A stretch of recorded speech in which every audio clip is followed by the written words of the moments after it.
Computer. Pause. You know how these bitches on YouTube are. Oh, you can play that music. My music. Bitch. Computer, turn on TV lights and entertainment lights.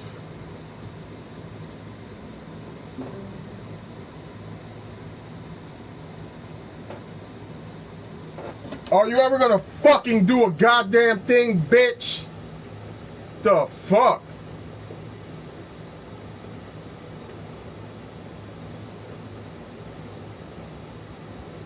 The fuck are they talking about?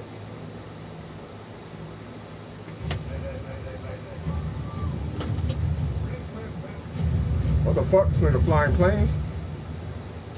Oh, I seen this trailer. They crash land the plane in the ocean, and the sharks is coming. They gonna eat your whole ass.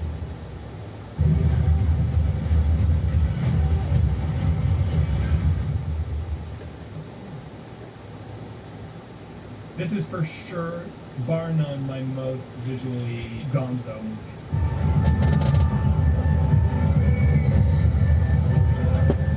Alright, I'm Zach Krager. This is the teaser for Resident Evil, which is coming out September 18th. Okay, so basically... I think it's making another Resident Evil movie. This movie was to just try and make a movie that felt like my experience playing the games, that could live in the world of Resident Evil. So this, you know, I feel like this movie takes place alongside... Am I pressing the motherfucking button or what? I like to think that, you know, everything that's going on in the police station could be happening in this world. This is just another dude on another mission on the other side of town, and like what's going on with him. So yeah, I mean, it's not canon in that I'm not using the characters, but it's canon in that it lives in the actual day of reckoning in Raccoon City. So he, you know, this movie follows the characters. He's outside Raccoon City. He's got to get into the center of it, and we're kind of with him as he goes through this gauntlet of set pieces and gets deeper and deeper into town. And so, you know, what I love about the games is that, you know, every set piece brings with it unique new parts.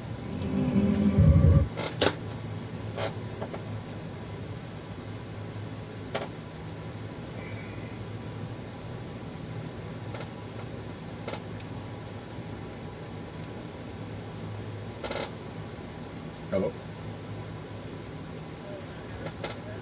Yeah?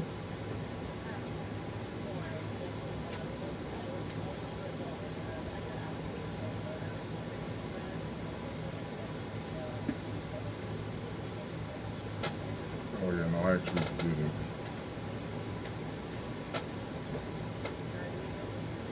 Yes, yes.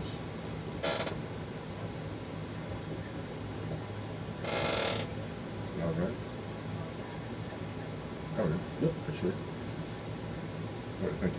You're welcome. You too.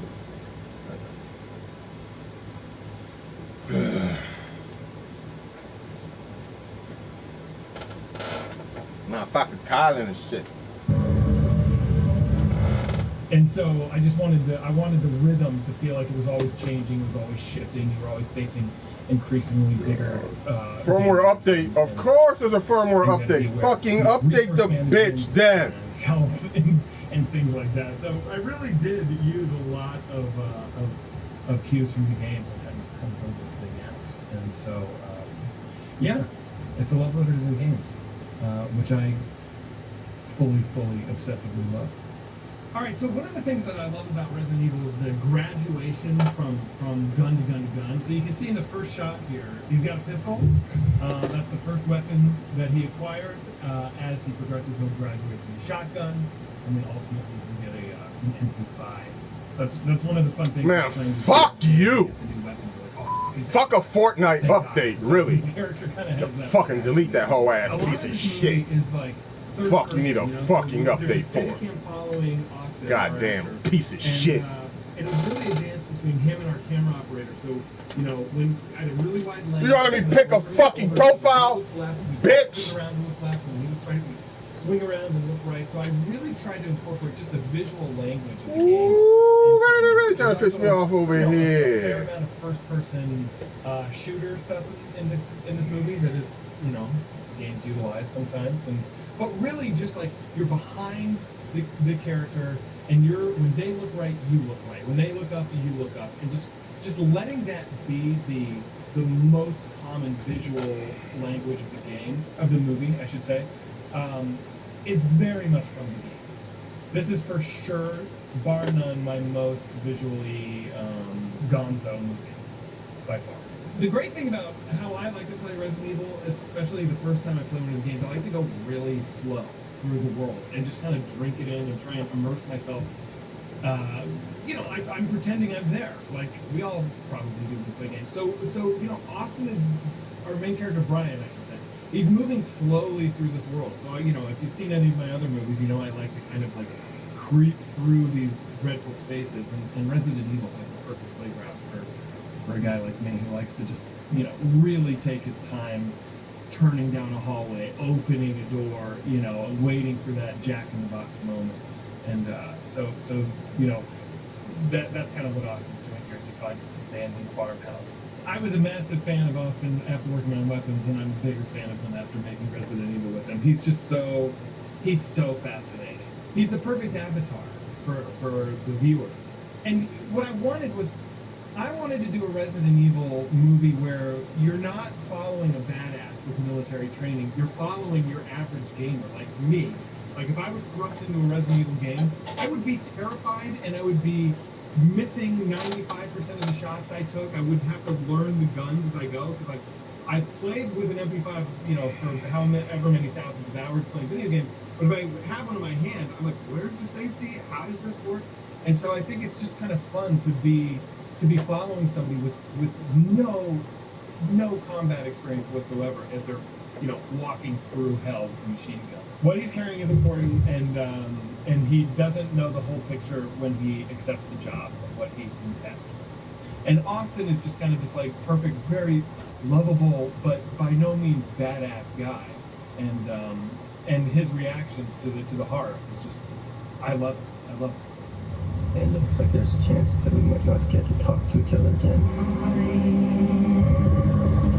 I just really love the idea of, like, you're moving through a sewer, you have no idea what's in front of you, and you come around a corner and you see a gigantic, obese, naked, hairless man just sitting facing you. It's like, to me, it's just like, what is about to go down? I like the question there. And what does go down, I am also pretty happy. Honestly, it's like part of the inspiration for the look of this guy comes from the book Blood Meridian. There's a character called the Judge in that book who's described as like a 7-foot tall, maybe albino, hairless man, and I love the image of that guy. And so this is just my little nod to one of my favorite books of all time. And it's like I don't have a nemesis in this movie, that the games use, which is like this gigantic hulking, Terminator that's following you. But this is also like a little bit of a nod to the nemesis. Damn, I don't want man. to give too much away of whatever it is that's coming out of the door, but I will say that there's a mechanic that I've put into this movie that is, it might be in some of the games, and I just can't remember it being in some of the games, but basically it's the way the infected interact with each other, and it's something that kind of pursues him throughout the movie. And so I don't want to say too much, but I'm really excited for how this specific creature, for lack of a better term, how it changes and how it evolves over the course of the film. It's really fun. Believe it or not, this movie doesn't utilize zombies that much. It's much more focused on like the weird creature stuff than the zombies. There's really only 2 scenes, maybe 3 actually, now that I think about it, where there's like proper zombie stuff going on, and 2 of those 3 are in this trailer. There's this one right here, and then there's the one where he's running through the city streets and zombies are like detonating around him. But other than that, I wouldn't call this like a zombie movie necessarily. I just feel like you have this opportunity for the T-virus to do all these really fascinating things to the human body and to the world around you, and so to just limit it to zombies feels like a squandered opportunity. So, so I tried to, really carry it out. Some things happen. Okay, great. So I'm glad you picked on the drawers and the empty shotgun, because one of the things that like is so integral to playing Resident Evil is you're constantly searching for healing items and ammunition, right? And that's what he's doing in these scenes where he's going through the drawers. He's found a shotgun. He's got no shells. He's got to find the shells. So he's got to like comb this house for these like vital, bits of ammunition. And so you can't really do a proper, love letter to the game without. And so I've also hidden some. I think you can see one in this trailer. Maybe there's a plant. Camera screen left over his right shoulder. You can kind of see it in the movie. The shot pulls back farther than you can see it. But I took the green herb from Resident Evil 4 and I replicated the bucket exactly. You can see the bucket there at the very end of that shot with the horizontal copper striping on it, and the herb is like exact for the Resident Evil 4 thing, which is probably the game I've played the most out of this series is 4. You garbage. Even though this probably lives in the world of 2. How the fuck do you play just one? A little bit of 4 in here, just because it's my favorite. And I also have some other. This nigga making a Resident Evil fucking movie. People will notice. As and much really as only 4 is the played part game 4. I played the most, I don't think it's very scary. 4 does not do nearly as much atmospheric heavy lifting as later games do. I mean, for me, the scariest moment of any Resident Evil game is in 8 when you're being pursued by the giant baby in the dark basement. So some of the games after 4 I think actually do a better job of building dread and suspense and terror. But the reason that I keep coming back to 4 is because the world is so big, the game is so huge, the mechanics are fantastic. And it does lean a little bit more action than some of the more horror-centric ones. But I don't know. I find it so relentlessly playable. I'm always interested in how it kind of goes from location to location to location, and you got to go through. At some point you're on a boat, and then you're on like a Indiana Jones Temple of Doom kind of mine cart thing going around. There's there's so much to do in that game, and I think that's something that I really dug about 4, is that you're not just trapped in one mansion and you've got to unlock a room and then go here and then unlock another room. You're moving through a world, and so that's something that I really took from that game in particular. And one of the other things that is in this movie the game, the need for keys and for padlocks being barriers. If you've ever played one of these games, you know that you always come to a locked door and you don't have what you need to get to the other side, and you have to go through hell to get the key to get out of here. And so that happens, I'd say, about 4 times over the course of this movie, where he's like, what is with all the f***ing padlocks, man? Anyone who's played the game will recognize exactly, what I'm doing. I had a little bit of a problem on the road. I was wondering if I could use your phone. It takes place almost in real time, but not really. There's a lot of time jumps, but yeah, it takes place over the course of one evening. I'm sort of existing just adjacent to it because I'm not obsessed with the timeline. For me, it's like this is the first night that the T-virus has broken out, and in this movie, it is like started in Raccoon City, and he's got to go straight into the eye of the storm, and so that's the deal. So I believe that when Leon arrives at the police station, that's still kind of like day 0, right? Where shit's freshly gone wrong. So that's the timeline. Now I know that Raccoon City gets nuked, and I'm a little fuzzy on the timeline of when the nuke drops versus the day Leon sets foot in the police station. That nuking doesn't happen in this movie, which is why I'm not totally like brushed up on this thing. But so yeah, this exists in like day 1 Raccoon City. Shit just went south.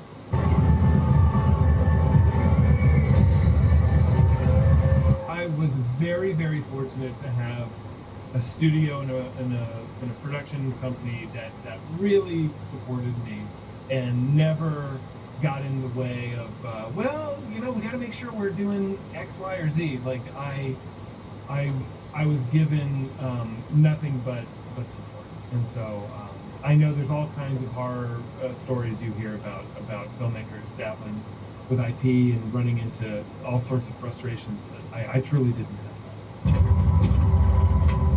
I'm in like a seriously messed up situation right now.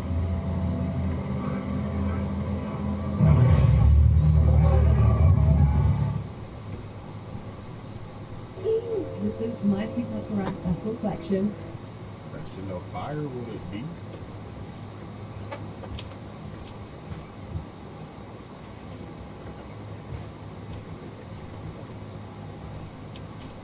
Figure what out? You figure what out? Welcome back to New Rockstars. I'm Eric Voss, and I have been spending a lot of time thinking about the Avengers Doomsday trailer that I saw at CinemaCon. And I'm seriously praying that Marvel Studios releases this publicly on YouTube soon, so that you can all help me go through it. But among the notes that I took from the 2 times I saw it are some interesting connections and inconsistencies in the alignments and groupings of the characters that we see in the various locations that we know to be in the film. Like, we know that Doomsday will feature a combination of the Fantastic Four, the X-Men, the Avengers, the Thunderbolts, aka New Avengers, the Wakandans, and the Tal'Kanil. But in the trailer that I saw, members of these factions are all kind of mixed together in odd combinations that has just been nagging at me. So in this video, I'm going to break down every character I saw, where I saw them, who they're with, and for the first time, try to figure out why everyone is split up and redistributed this way, to figure out what the overall mission of the Marvel heroes are, beyond, you know, surviving Dr. Doom. And yes, I was totally lucky to see the Doomsday trailer earlier this month at CinemaCon, and for some deeper thoughts about the whole discourse around CinemaCon as an event and the weird little feud that it seems to start between press and influencers, we have a special podcast about this on our In Our Underground feed. Take a listen. We're all people who work in this industry, Yes. who care deeply about television and film, and the fact that we chose to do it on YouTube and TikTok doesn't make us any less credible. I think, again, I'm going to go back to I wouldn't be chugging wasabi if Disney was paying us. You can get full access to this episode by subscribing to the NR Underground and supporting New Rockstars directly at nrunderground.supercast.com. Okay, let's go shot by shot and location by location through the Avengers Doomsday trailer. Starting with this shot of exiting the Fantastic Four ship. In this shot, coming off of the Fantastic Four ship, presumably the same ship that we see in the Thunderbolts post-credit scene, as characters walk from that into the Avengers Tower penthouse from the Quinjet landing pad, seemingly taking the same entrance that we saw the Thunderbolts walking into that penthouse from, are Reed Richards, Ben Grimm, Johnny Storm, Susan Storm, and Thor. The Fantastic Four all have new suits that you might have seen from the leaked costume test photos from back in January. We cannot show those here, at least not without heavily blurring them, but Reed has a white bomber jacket, looks awesome. Johnny has a pale blue bomber jacket, looks awesome. This is basically how they looked on the production tote bag that we are okay showing you. But yes, this suggests that Thor is also with the Fantastic Four on that ship when the Thunderbolts see it on their screen in the Thunderbolts post-credit scene. We'll come back to that. But presumably, Herbie would also be there with them. And that brings us to the next location, Avengers Tower. The trailer shows us the scene with most of the heroes all together in one location, the Avengers Tower penthouse, and honestly, it looks like it is just minutes after the Thunderbolts post-credit scene. All the Thunderbolts are wearing exactly what they were wearing in that scene. So in this, we see Reed Richards, Ben Grimm, Johnny Storm, Susan Storm. They're up in the middle of the shot near the video screen explaining the 3 worlds that are colliding in this incursion event. Thor, he's the one giving the dire speech that we hear throughout the trailer. There's Yelena Belova. There's John Walker, still wearing his beret. There's Alexei Shostakov, Red Guardian, still wearing his New Avengers jumpsuit that's covered in the product placement logos. There's Bucky Barnes in the new jacket with the red stencil star on the sleeve. There's Ava Starr, Ghost. And there is Bob Reynolds Sentry here. I did not mention him before, but he is in the shot. He's sitting behind the others by the windows like he is in the Thunderbolts post-credit scene. And on the other side of the room, facing them, are Sam Wilson, Captain America, Scott Lang, Ant-Man, and Joaquin Torres, Falcon, presumably representing the old Avengers. Now, interestingly, we do not see in this shot Shang-Chi or the X-Men, the Wakandans, or the Tal'Kanil. Shang-Chi might be in this scene, I just don't remember seeing him. Alright, next location, the X-Mansion. This is really where the trailer begins, and it's where most of the action in the trailer takes place. And in this location is, of course, Professor X. We see him looking out the window up at the red sky and the incursions, and then later with Magneto by the chessboard when they're holding hands that we saw in teaser number 3. There's Magneto and pretty much the same shots of him from teaser number 3. We see Scott Summers' Cyclops in the same exterior shot of him blasting Sentinels from teaser number 3, and in a new shot of him inside the mansion, starting to warm up his optic blast from his eyepiece, but we don't see it fire yet. And then, of course, Gambit, Channing Tatum's Gambit, looking exactly as he does in Deadpool and Wolverine. He does look a bit odd in the X-Mansion, considering he was introduced as kind of a joke character in Deadpool and Wolverine, who was born in the void. But he does get arguably the coolest moves of the trailer, and we also see Shang-Chi here fighting Gambit on the upper interior level of the mansion. We see Reed Richards here. He's on the lower level with his arms stretched out, holding back Sam Wilson, with, I think, Joaquin Torres behind Reed, though it may also be Scott Lang. It was hard for me to see, but it's in this shot where Yelena crouches underneath Reed's arm, gun drawn to approach Mystique. So also here, of course, Sam Wilson. He's in that shot with Reed, and in another close-up of him landing on the lower floor of the X-Mansion right before Gambit leads down and slams his staff in a later shot. And we see Mystique here. She's catching Yelena's baton and shapeshifting into Yelena. Mystique looks just as she does in the leaked costume photos, and again, we can only show heavily blurred, but she does look as she does in the production tote bag with short red hair and a blue and white top. And of course, Yelena Belova is in the X-Mansion. She's fighting Mystique, but Mystique is shapeshifted into Yelena. And then there is someone else here. It's either Joaquin Torres, but I actually think it might be Scott Lang instead of Joaquin. And there is Herbie in the X-Mansion. Yes, Herbie is there too. And then one other that I haven't included before, Alexei Shostakov, Red Guardian, is in the X-Mansion. I didn't mention him before, but he is also in that shot of Gambit leaping down and slamming down his staff. Now, we do not see Nightcrawler or Beast in any of the shots of the X-Mansion, or at least I don't remember seeing them. Maybe they're on the edges of the frame and I just don't remember seeing them. I don't have them in my notes. Okay, now outside the X-Mansion. Now, I've been calling this exterior location like the gardens of the X-Mansion, but I don't know for sure if it's there. All I know is that it's exterior and it's covered in rubble and various broken statues and broken chunks of what I think are Sentinels. It's where we saw some aerial set photos in the UK that came from Unboxed PhD that we also just cannot show you unblurred. But I can verbally describe it. There seem to be some steps that lead up to the Westchester Mansion, but on the other side of it's kind of a weird curved structure that could be the base of the Baxter Building for all I know. Maybe this is some kind of weird broken battle world, like physical manifestation of a Doom chessboard that he created by merging a chunk of the X-Mansion with a chunk of the Baxter Building and the gardens that exist outside of those buildings. I really don't know, but I can't wait to see what this is in action. This is where Doom lands at the beginning of the trailer. It's the only place we see him throughout the trailer, and it's also where we see Thor. Thor lands in the same location, and he fights Dr. Doom, with Thor swinging the Stormbreaker down on him until Doom is able to stop Stormbreaker with just 2 fingers. This could be the same yard where Cyclops fights the Sentinels, but again, it could be some really cool multiversal chessboard that Doom starts to build as like a test or a proof of concept for what he's going to do with Battleworld. Okay, the next location that we have seen in teaser number 4, Talokan, aka the ocean floor or the desert. This is the location that we see in teaser 4. They shot this in the deserts of Bahrain, but it's actually the ocean floor with the... He told Mom to send her prescription to Amazon Pharmacy. She didn't. All Mom had to do was use Amazon Pharmacy, and her meds would get delivered right to her door. New Game Plus, is that sniffing good? Total power doesn't just happen. You have to make it happen. With Total Wireless, you have unlimited 5G wireless with no contract and no caps. Plus, get a Samsung Galaxy on us. Switch to Total Wireless. That's a total power move. Summer? Yeah, summer's my favorite, for sure.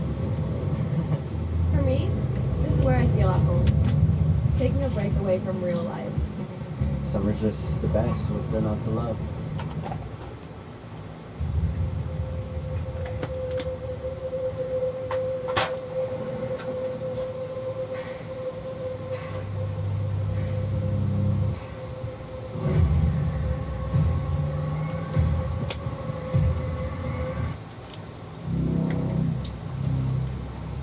This about to be crazy too right here.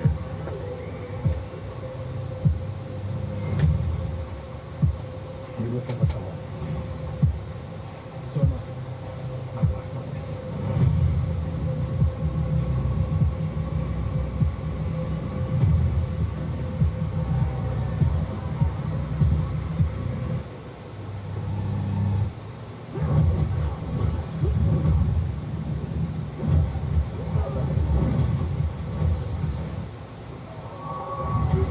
damn, they came with the hammer, son. Damn, nah, yo. Fuck John Wick. This shit about to be crazy.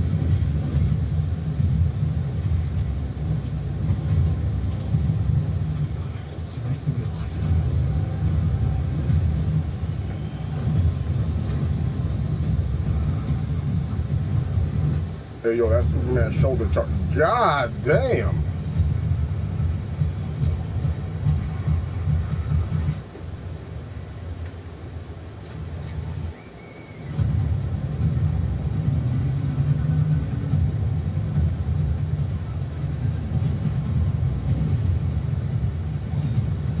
Ah, shit.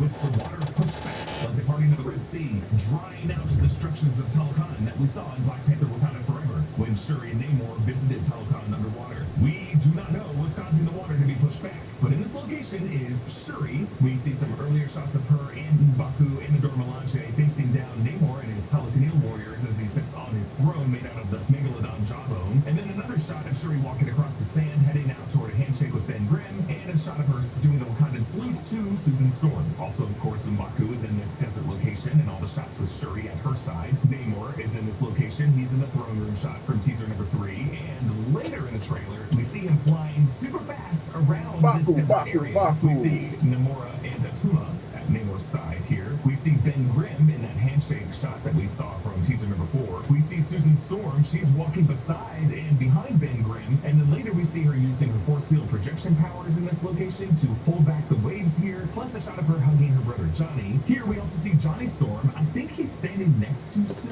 during the handshake shot. And Bucky Barnes is in this location. He's walking beside/behind Ben Grimm, as is Ava Starr walking near Bucky. And I'm certain that we do see Joaquin Torres here. He's definitely here in this location walking behind Bucky. That's why I think it's actually Scott Lang that we see in the X-Mansion. Now, we also know that Anthony Mackie and Simu Liu joined this part of the cast in Bahrain, but I definitely did not see Shang-Chi or Sam Wilson in any of these desert shots. Look, we're all adults here, which is why it's okay to admit that sometimes when you're trying to unwind with the game, you just want to let loose and jump into some full-on action. If you want the thrill of speed, power, and high-impact combat, War Thunder is the game for you. War Thunder is a free-to-play military multiplayer action where you can take control of a wide range of vehicles across air, land, and sea, all in one game. Every battle feels dynamic and high stakes, with detailed environments and realistic combat scenarios that keep you fully immersed from start to finish. Fight in locations all over the world, from Africa to Alaska, using military technology spanning over 100 years, from classic smoke screens to state-of-the-art thermal vision devices and active radar homing missiles. With the latest 9th Wave update, there's even more to explore. Hungarian aviation has been introduced, expanding your options in the air and bringing new strategies into play. You can pilot advanced aircraft like the F-16C Block 52 or the MiG-29M, experience modern military aviation, and engage in intense aerial combat. Naval gameplay has also been enhanced with improved water graphics, making battles at sea more realistic and immersive than ever. Play War Thunder now for free on PC, PlayStation, or Xbox. Use my links in the pinned comment or video description to sign up. New players and those who haven't played in 6 months and more will receive a massive bonus pack on PC or consoles that includes premium vehicles, in-game currency, boosters, and more. Available for a limited time only, so don't miss it. You can also jump into the action with War Thunder Mobile, a fun multiplayer game on your phone. It's free to play on iOS and Android. Click the link in the description to download it. And then the next location is what I'm calling an unknown ship. The final shot of the trailer is in some location with round portals that kind of looks like a vessel of some kind. Here's where we see Thor. He starts off carrying both Stormbreaker and Mjolnir, and then Mjolnir goes out of his hand into the hand of Steve Rogers, looking just as he does in the leaked January costume photo that, again, we cannot show you fully, but basically he looks like he does in the production tote bag image. He's wearing modern clothes, he has long hair, and a neatly trimmed beard. And Johnny Storm is in this location. I did not mention this before, but after conferring with some others who saw it, Johnny Storm is definitely behind Steve Rogers in this location. Now, this might be the same ship from the set photo that was definitely on a ship that showed Evan Moss-Backrack who plays Ben Grimm, Danny Ramirez, who plays Joaquin Torres, and Wyatt Russell, who plays John Walker, and there might be a fourth person in that shot. And lastly, there's another unknown home location where we see Scott Lang kissing the forehead of his daughter Cassie Lang, and we know that Catherine Newton will be in this movie. So, assumptions that I think we can make from all of these here. I think the three colliding worlds in this movie, Earth 616, Earth 828, and Earth 10005, are all close enough in proximity that characters are capable of navigating back and forth among them with either the power of flight or with some special aircraft or space vehicle. Like, imagine a three-dimensional Venn diagram with three spheres that are all somewhat overlapping. Like you could be standing on the Quinjet landing pad of Avengers Tower in Earth 616 and then look up through a rift and see the tops of the Baxter Building and other New York City buildings from the 828 universe looking back down at you. So it's either that, where these universes are literally sharing atmospheres, or it would just be a short distance to fly through space to a nearby red planet that we can see in our atmosphere. But either way, it would be a distance that the god of thunder, Thor, could easily fly back and forth among. And I think we must be seeing the X-Mansion from two different points in time in the footage that I've seen so far. There's going to be some opening attack where Sentinels attack the mansion and Cyclops tries to fight them back in whatever this yard is, whether it's just the Guardians of the X-Mansion or some shared composite battlefield of the Guardians outside the Baxter Building and the X-Mansion that Dr. Doom started to create as a chessboard of some kind. But either way, that's going to happen in the same place where Thor fights Dr. Doom, and I think that's the opening fight with Dr. Doom that scares the shit out of Thor so much to have him make the speech that he makes to the characters later. This could be the same moment where we see Professor X and Magneto freaking out at the incursions outside their windows. I think that might also be the time when something happens to New Jersey, because even though it seemed like the Russo brothers fed that story to Ian McKellen to say in interviews, Kevin Feige did confirm that New Jersey will be featured prominently in this movie. But then after Thor loses to Doom, I think he's going to retreat to the 828 universe Baxter Building where he meets the Fantastic Four. And I think someone's got to be in the Baxter Building with the Fantastic Four, because when First Steps came out, that cast did an interview with Collider, and those actors did mention that certain other iconic Avengers characters will be joining them on the new couch of the Baxter Building in Avengers Doomsday. And I really do think they were talking about Chris Hemsworth's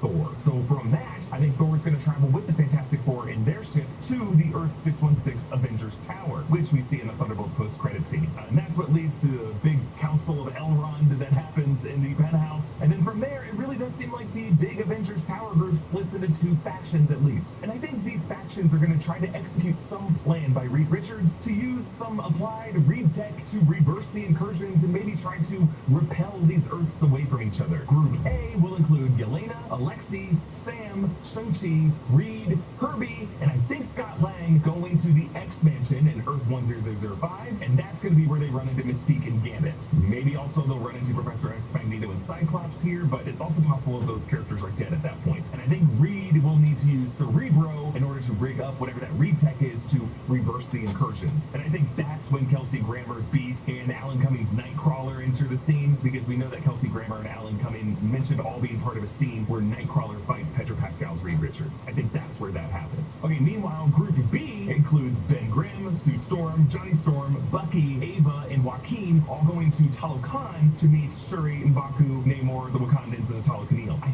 think John Walker might be going with them, but I think Sue might need to use whatever that weird solar energy was that we saw glowing from Talokan and Black Panther Wakanda Forever to do whatever they're trying to do, I think, in Cerebro in the other dimension. But I also think there's a Group C that includes Thor and Steve Rogers. I think they start off on this ship, and then I think they're going to go somewhere else apart from the other groups, and I think they're going to go where they think Dr. Doom is going next. That destination is the TVA. We know from Chris Hemsworth's Stunt Double's Instagram post that there is some scene on the TVA set in this movie that Thor will be a part of. And we also know that Tom Hiddleston is in this movie, and there's really no sight of Loki in the trailer yet. I think it's because it's Loki in the sacred timeline, and Thor, his adopted brother, needs to talk to him. And I think it was Steve Rogers' decision at the end of Avengers Endgame that might have caused the incursion from the 616 side, and it's gonna be those two OG Avengers who go into the TVA to confront Doom before he absorbs all of God of Stories Loki's powers over the multiverse. And I think these two might be taking Sentry with them. I think they think he's their secret weapon, and then eventually Doom's gonna be like,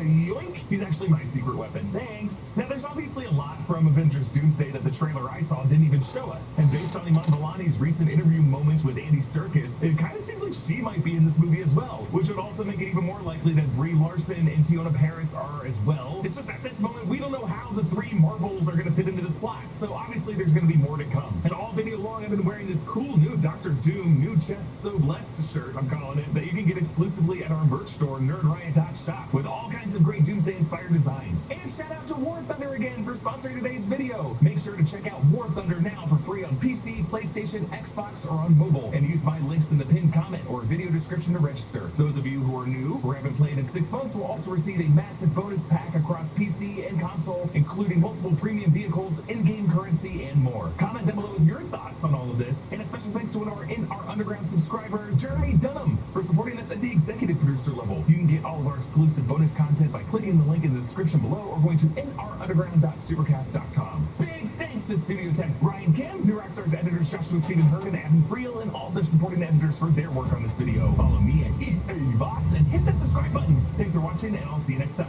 Bye.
Ocean.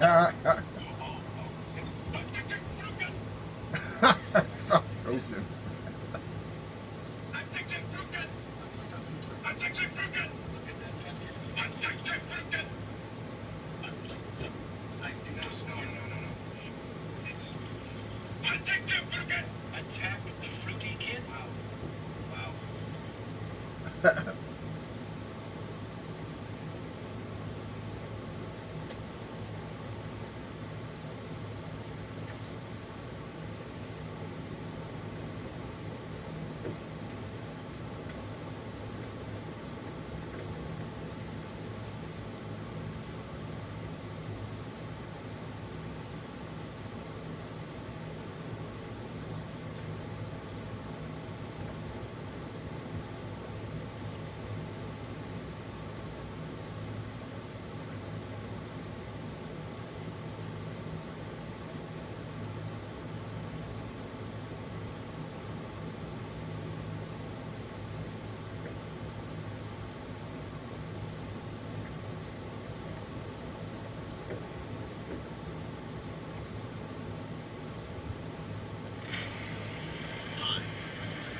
Playing a game.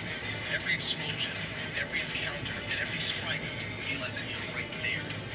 Put on a VR headset while wearing Witcher, and immersion takes another massive leap. It's absolutely awesome. It enhanced that experience so much. I'll never game the same. If you want to experience sound with a device that actually makes a difference, get Witcher.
You get it, dumb bitch.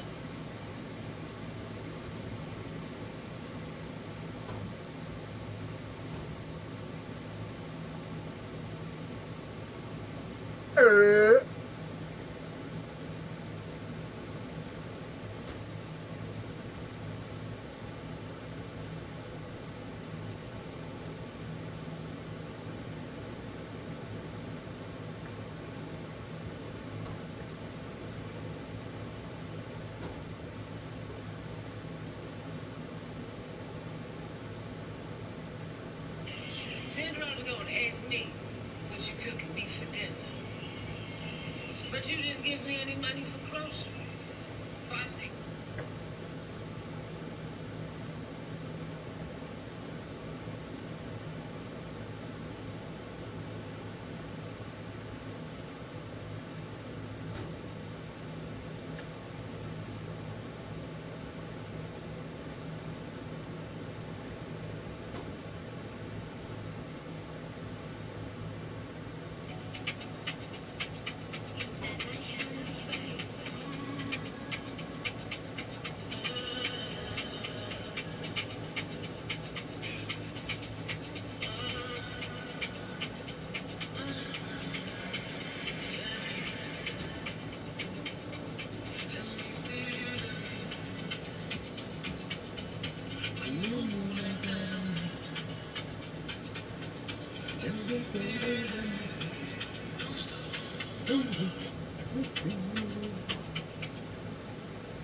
That's only like a clip, so you can't even be copyrighted, bitch.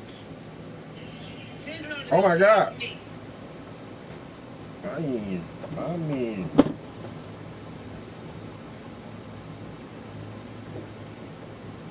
What this bitch talking about?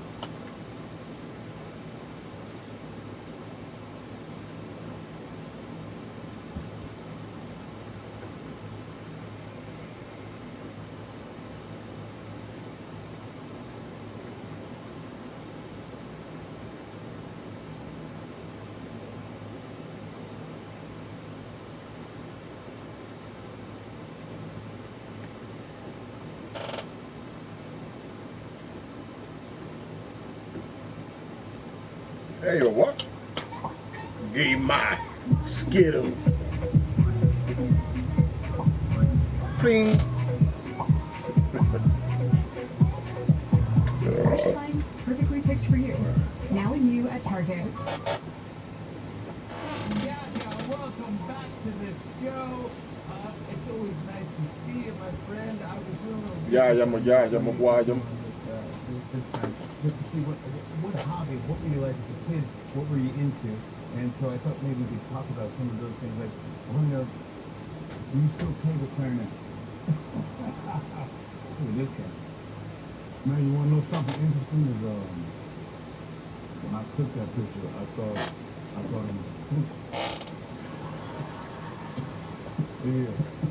Yeah, that kind of happened. Yeah, but what I love about it is the confidence part. Yeah, you were. Look at the confidence. I've never seen anyone. Benny Goodman didn't stand like that. No, you never saw that. That's a confident clarinet player right there. He knew that whatever he was gonna do, he was gonna do something. Yes. And do you still play the clarinet? No, I don't. There you go. All right. Well, I don't play the flute. the flute. You don't do it. Yeah. All right. Well, you can always go back, give it another shot. Yeah. How about this? You still play basketball? I love the confidence there too. It's like, yeah. He's almost the same dude. It's the same dude. It's like, yeah. Yeah. Exactly. Yeah. Did you go both hands coming back? I do play basketball, but not as well as I did right there. This is my junior year in high school, and I played for a while, and then once I went to drama school, I realized that my basketball days were over because I started calling basketball practice basketball rehearsal. No, true story. I tell you about basketball practice. I was taking my nephew to basketball practice, and I was like, "Hey, let's go. It's time to go to rehearsal." And I was like, no, that's not Basketball right. rehearsal. It's not right. It's the work. Oh, practice. Yeah, wow. Oh, a wash. Yeah. That's You found another dream. Yeah, man. You found another dream, but you got to be pretty good. Yeah, I mean, I was all right, and I was a lot better then than I am. You could jump than I am now. Oh yeah, I could jump. That was like one of my big things. I sent you a little something. A little video here. Look.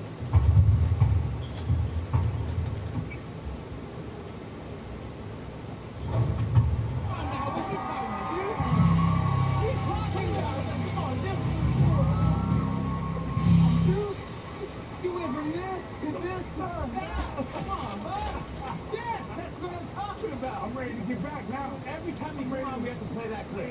That's awesome right there. Put me back in the game. Yes, put him back in the game. You know, there's something I also noticed. You've been in a lot of great movies. Your past work, you're in Man on Fire, but you've been in Aquaman. You've been in Watchmen. You now Wonder Man. Man on Fire. Let's see where he's going. I'm seeing here. I think you're typecast, dude. Greatest showman. Greatest showman. Candyman. What is this? Candyman. Yeah, man. I can't even. You see that? Hey, you see that? You're gonna be in Yeah Man. I want to make this announcement right here. It's the first time I'm ever saying it. This is the last. There we go. This will be the last show or movie with man in the title for the next decade at least. Except for when you bring and do Man on Fire comes back. See, that's hilarious. But did you think about that? That's crazy. Aquaman, Wonder Man, what's that? You know, black people love conspiracies.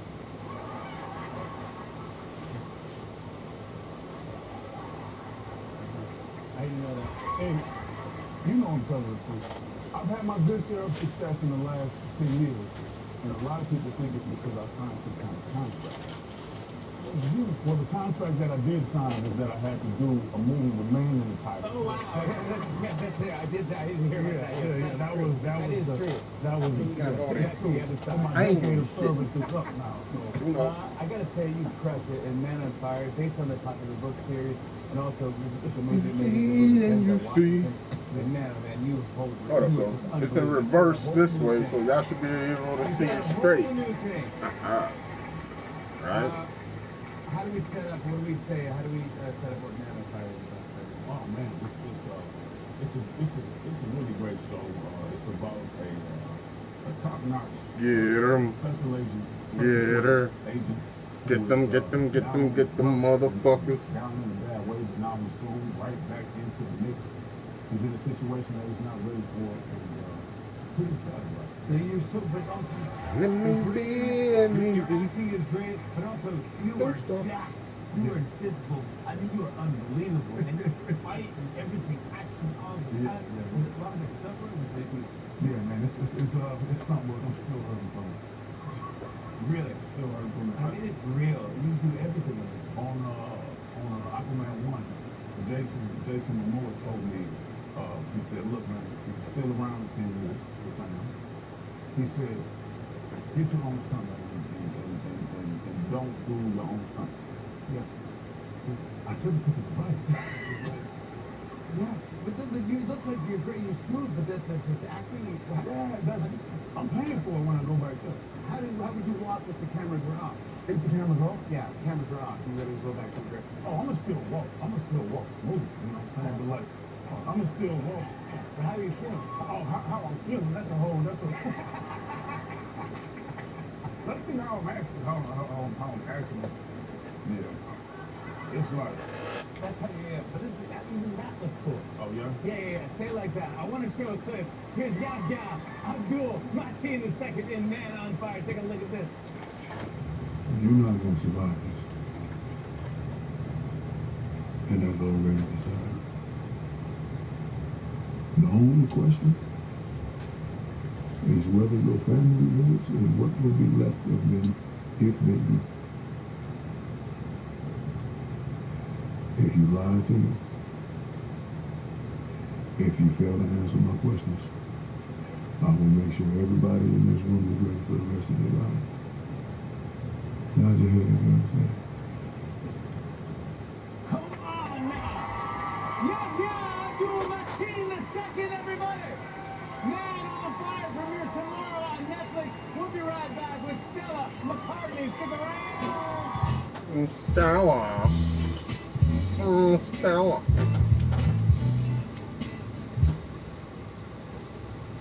Fuck am I sitting on, yo? Feel like I'm digging into motherfucker's leg.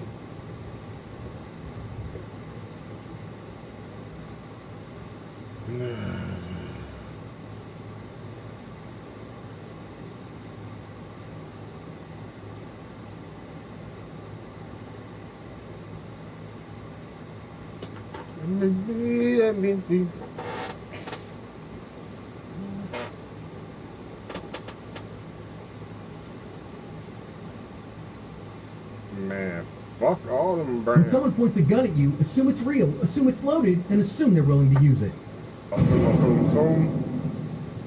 Hi everyone, welcome to today's research-informed defensive lesson here at Active Self-Protection. I'm your host, John Correa. Today's video comes to us from Columbia, Maryland.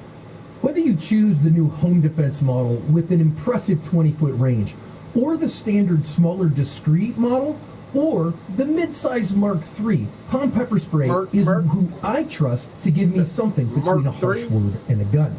Being able to bless someone with the hot sauce and break contact is an important tool in every self-defender's toolbox. So go hit the link in the description and pick some up. Thank them for sponsoring today's video. Just another day at this convenience store. You see this lady walk up, pull a gun, and start telling the clerk to open it. Open the safe. Or open the registers. And he's like, I can't do that, whatever. Well, watch what she does. She lights a round off into the table. And then when he starts moving the other way, she lights two of them off in his direction. One of them hit him. So if you go read the news stories I've linked in the description, they actually found out that she was arrested in another state on unrelated charges, so they've got her. And our clerk was hit by one of the gunshots and is recovering in a local hospital. If you're watching this on YouTube, we're grateful for you and glad that you are here. If you want more lessons from Active Self-Protection, we put stuff in our Asp Unlimited app, multiple videos every week you can't get on YouTube. Some are too spicy for YouTube. Every week we put live videos in there, all kinds of exclusive full-length seminars. All of our seminars from the NRA annual meetings that just happened are all there. So business evolves fast. Our students are ready. Learn more at wgu.edu. Dreaming of the perfect family trip? Who are you? Honey, Priceline's AI travel assistant. How about Eco Resort, free breakfast, zip line? Done. We're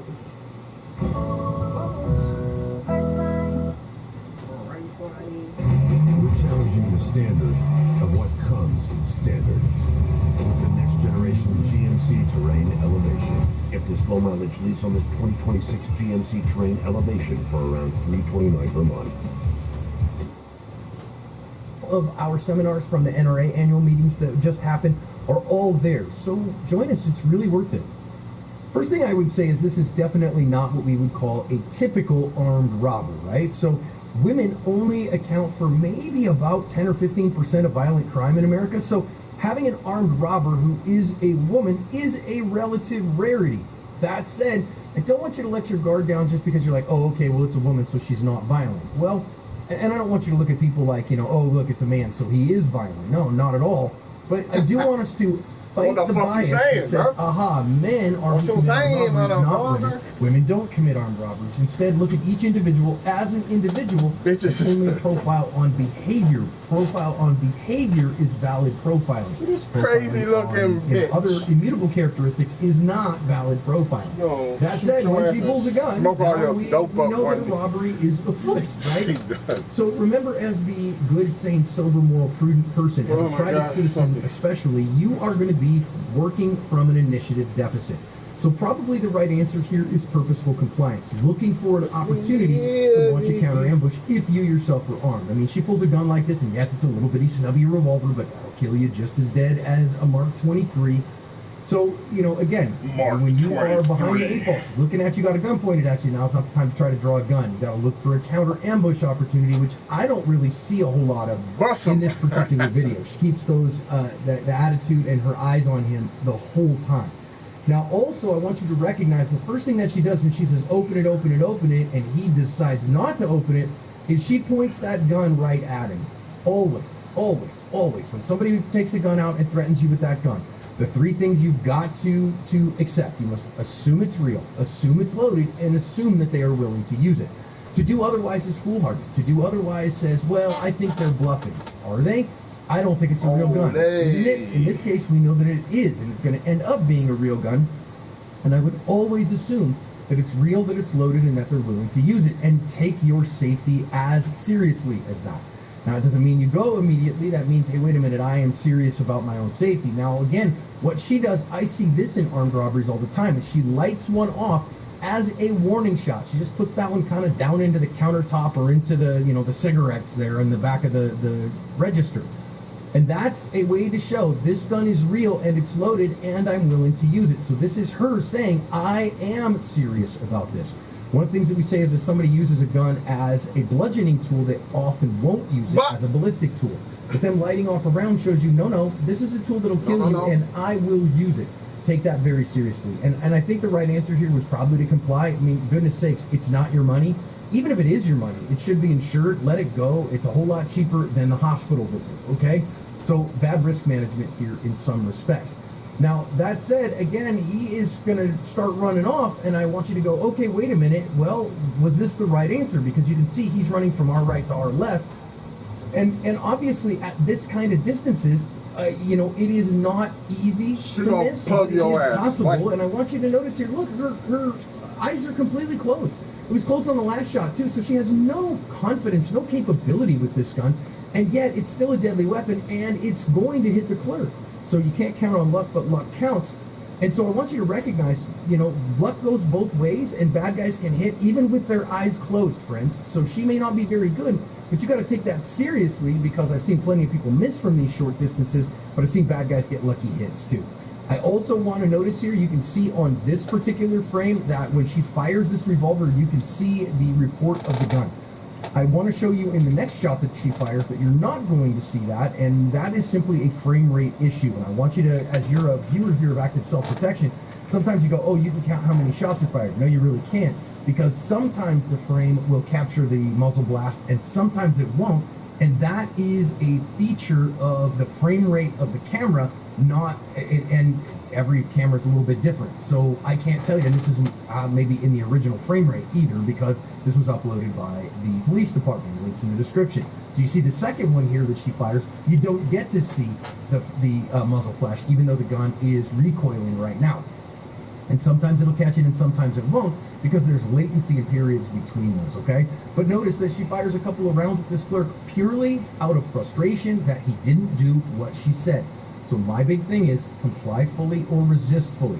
So if he had had his own gun here, felt like that was his best opportunity and gone for a gun and got shots off at her, maybe that's one thing. On the other hand here, just kind of running away in this environment where he can't really run fully away, I wouldn't really recommend, because you stay in the close proximity where luck really counts. And she got a lucky shot here is the way that it happens, and he is badly injured, right? So luck goes both ways. I would strongly recommend, if you have the ability to resist fully, go for that gun and try a disarm. That's hard across the counter. Draw your own gun if you have one and get shots on her. That's another way. But if you don't have that, probably compliance is the best answer here. And of course, as she runs off, the clerk is shot. Friends, are you carrying your medical kit? Do you have emergency trauma medical on your person? Now, I'm not sure exactly where this guy was shot.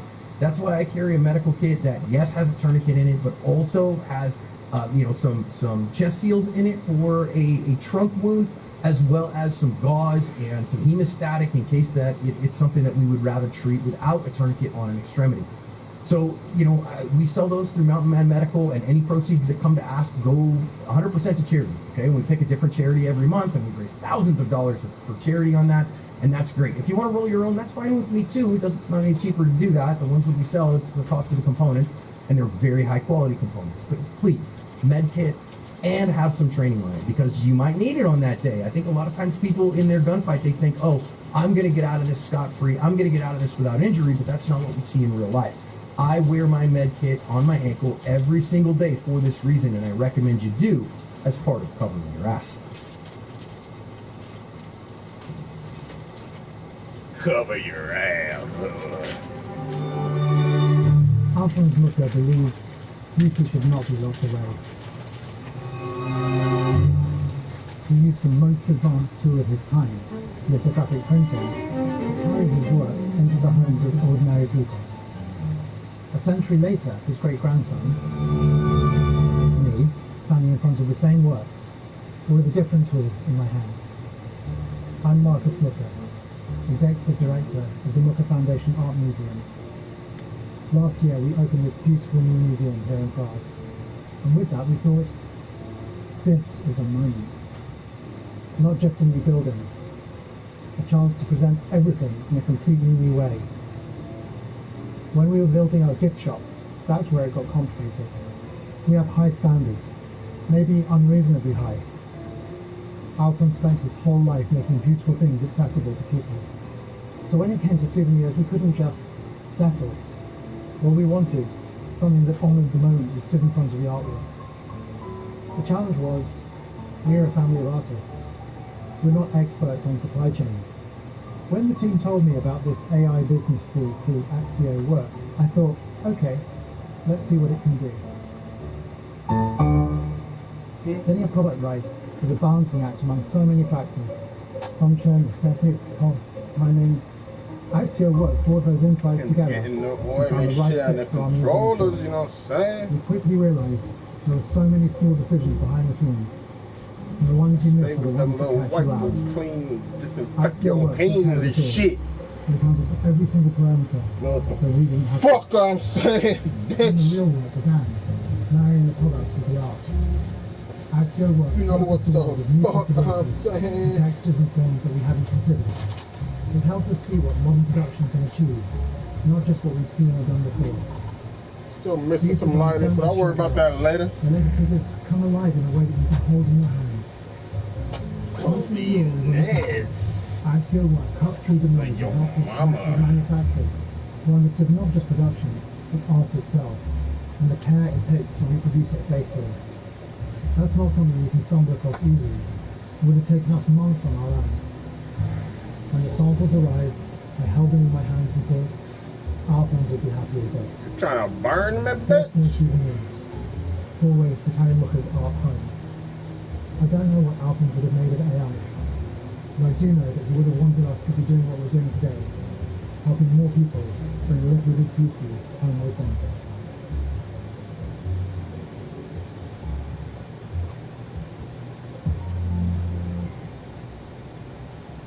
Instant happiness is here at Rent-A-Center. You could get instantly approved for up to $4,000. Shop for anything you want in store or online. Up to $4,000. Y'all gonna hook a nigga up like that? You say something will go against you? Police are at the home of Doretta Simmons. Earlier that morning, her daughter-in-law. I don't care.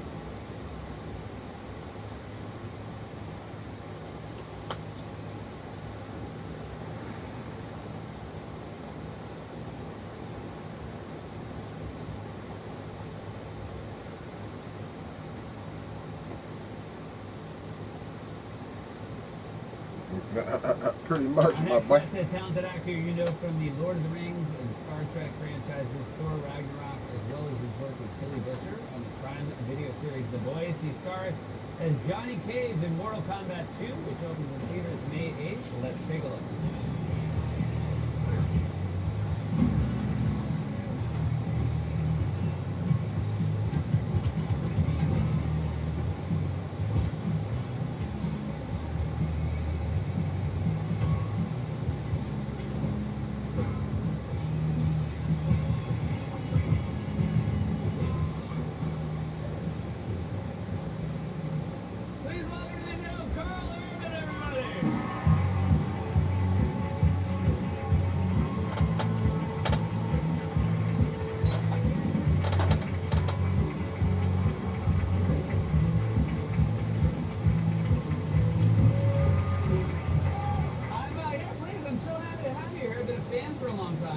thank you very much. It's really great to be here. And this is a very exciting project. This is an intense fan base for the Mortal Kombat world. Did you know when you got offered this part what you were stepping into? Oh yeah, I did. And my sons made sure that I knew when I told them that I was going to be Johnny Cage. They're like, "Ooh, big fan base. Don't F it up." And you, by the way, not your first time at a big fan base show, but your kids wanted you to know this was a big deal. You had to feel a little bit good though when you knew that people wanted you to play this game. Like, yeah, exactly. Yeah. That is exactly what I went for as well. Yeah. You, there were obviously a lot of physicality to the role. Yeah. Do they? Is that something you show up early to start rehearsing for this sort of thing, or is it just sort of day one fighting and flipping? Oh yeah, I mean, it really started 3 months before I did a past physical, and it was the most exhaustive physical that I've ever done in my life. And, you know, the doctor's taking all these bloods, they're checking my heart, my renal, and like renal function. Thought, oh, okay, this is serious. And he comes back and he goes, hey, you're all in pretty good shape. Your cholesterol's a little high, and I'm like, okay, I'll eat some salad. Can I go and do my movie now? I like that he's like, your cholesterol's too high to play Johnny Cage. Yeah, you can. You're out. Okay, next. You have weapons in the film as well. Yeah. They sent you home with weapons to practice? Huge mistake. I took the staff home, and and around, you know, we just had dinner cooked, and I'm sort of flipping this thing around, like flying out of my hand, and just destroyed dinner. It was not my finest moment. So don't try that at home. I like it does seem like a complete flip with like the parenting dynamic in your house, that like your kids are the ones being like, I don't know if you should do that, and then like you're the one flipping around the stick at dinner. Yeah. It's I was gardening the other day, and I was raking some leaves, and the end of the rake broke off, and I just started flipping around, and I got caught doing that. Yeah. So Johnny will never leave you, it sounds like. Johnny's here to stay. Finishing moves were a huge part of Mortal Kombat. Yeah. So Johnny had a thing where he would do a split and basically punch someone in a sensitive area. Yeah. Can you do it now, Carl? Yeah. They didn't make you do a full split, did they? Well, yeah, they did. I would do the splits in the movie. And how was this? Was these your legs doing a split? I know how TV and movies work. Sure, yeah. I mean, listen, sure. Might have been a bit of movie. You guys want to see me do the split?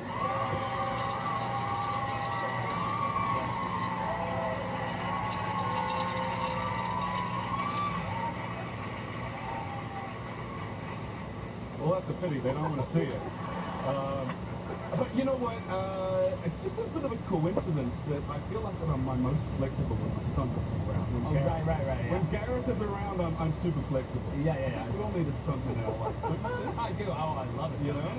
I mean, I don't do anything close to a split, but I would love that. I was like, imagine if you had an app that's going to say, oh, you know, at 3 o'clock this afternoon when you're on your dog walk, you're going to have an accident in a ravine. You're like, oh, Gareth, you going to walk the dog this afternoon?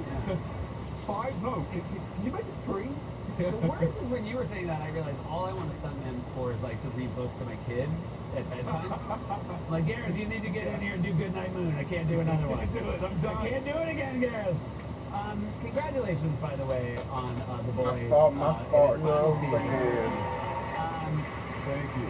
I mean, I'm somebody, I'll admit, you know, I love comics. I read the source material. I remember when they're making it, I'm like, God, this seems like an impossible thing to adapt. And you guys are just from top down. Did such an incredible job adapting this. I really love this character.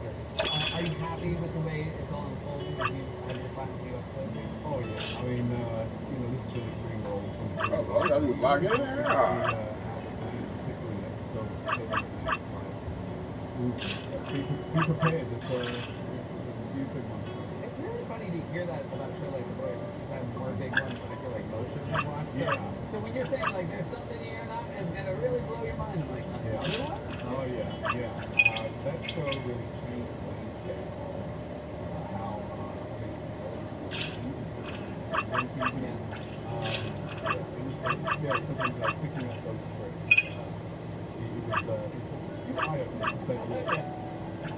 I know, obviously, a lot of roles that you're recognized from. A lot of ones where people are surprised, like, oh, that's you, because, you know, sometimes they're recognized. But is it true that Mortal Kombat's already helped you, sort of open doors for you? Playing other things? Yeah, it's funny because the movie hasn't even come out, and I went to the US consulate in escape process, and the woman behind the desk said, "Oh yeah, the prisoner didn't respond to play today." I said, "I'm okay. Is not at work and won't be at work till next week. When do you need it?" I'm like, "I'm leaving Sunday." And she goes, "I have to ask my supervisor." So she went and got the supervisor. He came through and went, "Oh, Irvin, Johnny Cage, come here." See ya. He's like, "I'm going to give you 2 stamps." Right, yeah. Well, that's fantastic, and I'm glad, by the way, that you got here. And man, it's such a pleasure to meet you. Congrats on the boys and the new song. Thank you so much. Thank you so much. Thank you. Irvin, everybody, Mortal Kombat 2 in theaters May 8th. We'll be right back. What's up with shit?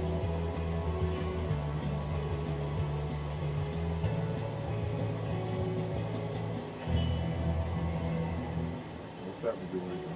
Requiem?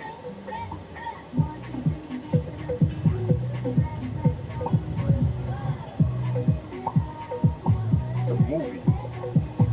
Fresh finds perfectly picked for you. Now and new at Target. It comes out on every county.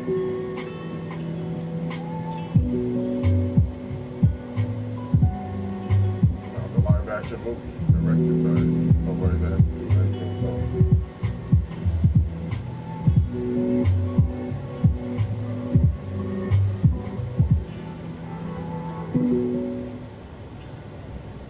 Before Apiquat chewable for allergic itch, giving dogs pills was a battle of wits. Oh, Maria, I noticed your foolish thing. Is it gone? Totally gone.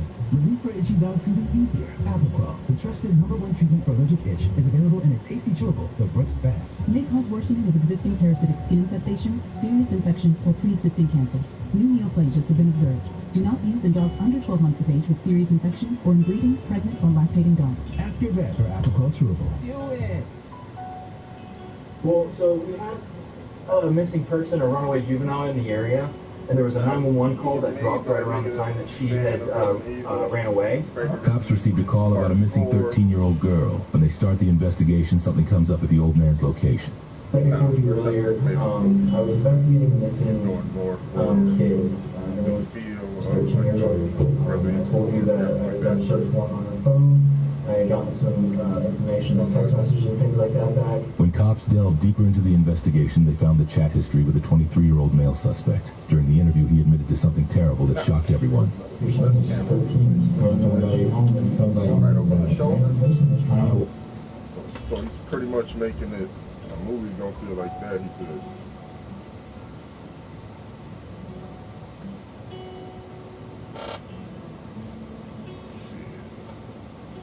Check the stats, that's the best Resident Evil 4 that people ever see.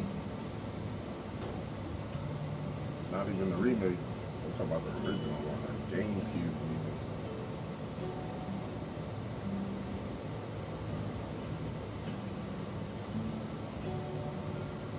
It don't matter what system, they all got the same camera on every single system that came out of.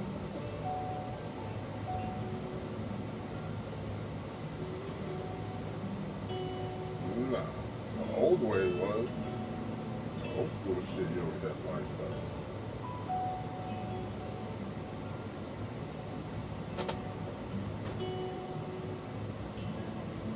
I would say, 1, 2, and 3 all had the same formula. 4 was the first one that they switched.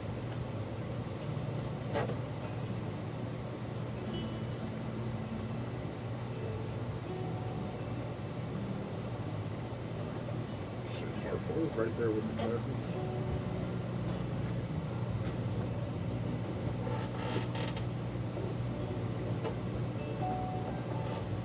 A lot of people don't even like 2 and 3. It's always part 4 as far as shit. Not the best one. Yeah, I say 2 is probably the better one out of the bunch. I mean, I like Nemesis and shit, but it was just another tyrant, you know, did the same shit that 2 did, better. Now we just got, you know, Skull Iron. I mean, yeah, I fucked with it, whatever. But like 2, say 2, how it had where you could switch from, you know, 2 different characters, Claire, Leon, shit, whatever.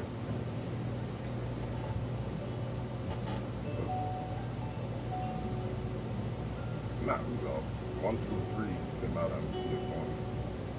4 came out on PS2 as well.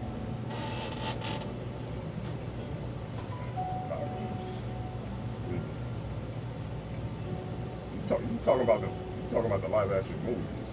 That's part of the game. No, I'm talking about the games. You just said Resident Evil Apocalypse. That's the live action. No, I'm like, what you talking about? That's the live action one.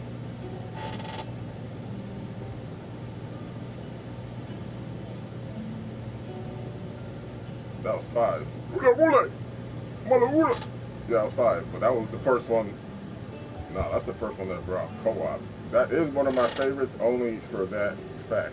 They had co-op, nigga, for the first time. Well, not really for the first time. You know, they had Resident Evil Outbreak and shit on PS2. You know, the online wasn't the greatest, but yeah, you know, I'm talking about actually co-op, like the way 5 was. You know, I'm talking about that shit as far as that. I mean, the only co-op, yeah, well, 6 had co-op, but it wasn't as good as 5. Like 5, something about 5, that shit, you know. I platinum it on 3, I'm still trying to platinum the PS4 version. Just to, but nobody wants to play that shit. Niggas don't want to play that shit. You gotta lock in, like, you just gotta be boop, boop, boop. Open your phone, go on Google, and fucking follow the trophy.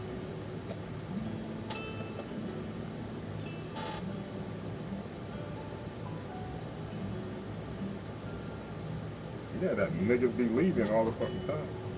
The fucking point of making a group chat. Everybody left. I went to the Wakanda Forever. You left. Like, literally everybody left. I'm like, what the fuck is the point of making this shit? Fucking like 30? I knew everybody. I didn't invite nobody in there that I didn't know or that I don't talk to regularly or play with regularly.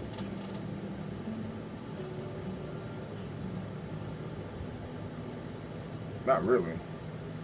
I left that one and came back, and then someone else is technically the, you know, I think Peter actually is the chat leader in that one, the Wakanda Forever one.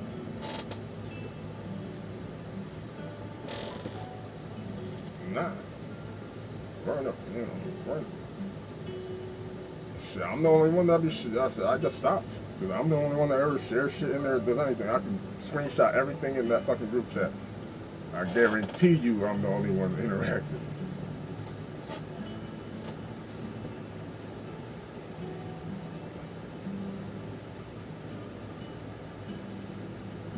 No one even be like, here. No one even sends an invite to the group chat. Like, you know, you can just click on the whole group and just invite them to a game with that whole chat.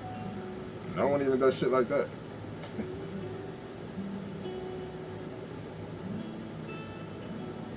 You don't need to be on. Just know that the invite was sent. You'll get it when you get it. Just know that it was sent. That's the whole point.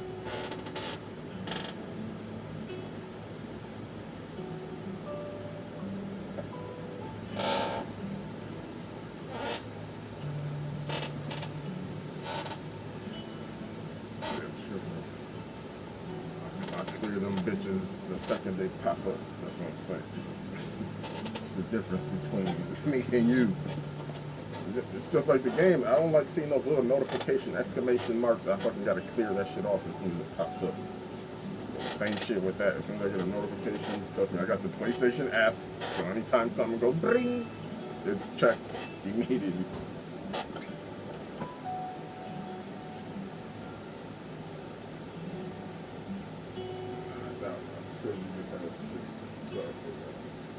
Every time someone logs in, bling. Every time little stupid regular, oh, sale in PlayStation Store, bling. And you can take all that shit off and only select certain people when they log on, or only certain notifications.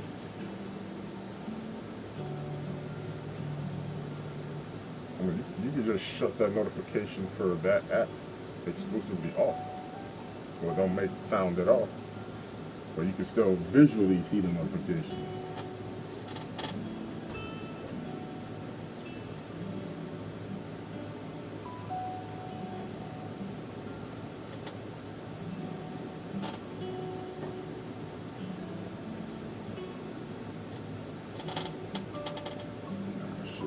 phone be on permanent silent. I don't think I've turned the ringer on this phone in fucking a whole year. But I always check. Nah, cause you know it lights up, fucking screen lights up. Cause the screen lights up, it's always right there in front of me. I keep it posted. So if someone calls, someone texts, like the screen lights up and I can see. And I've almost always got a Bluetooth on that's connected to the phone, so it does just give me another little alert, such and such, whatever.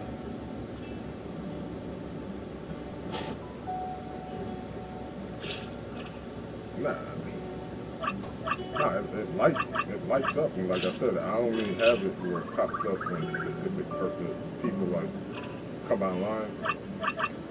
Like, you know, nigga, I got like 800 friends, so every single person pinged when they came online would be fucking crazy. No, yeah, that's why I changed it, and you know, I only got to select 13 people probably. When they pop on, you know, it tells me. Some people, I'm like, I should just shut that shit off. I don't fuck with them like that.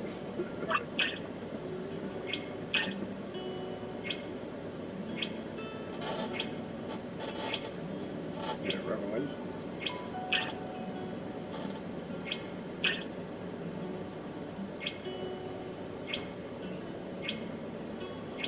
I don't know what the fuck that is.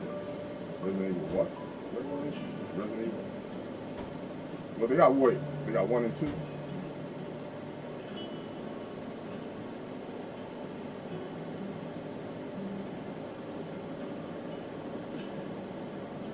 Yeah, what is it? I'll fuck the screen up real quick. Nah, yeah, I'm gonna check my library. Like, all right. This the ones I think they're talking about. I mean, I got every single Resident Evil.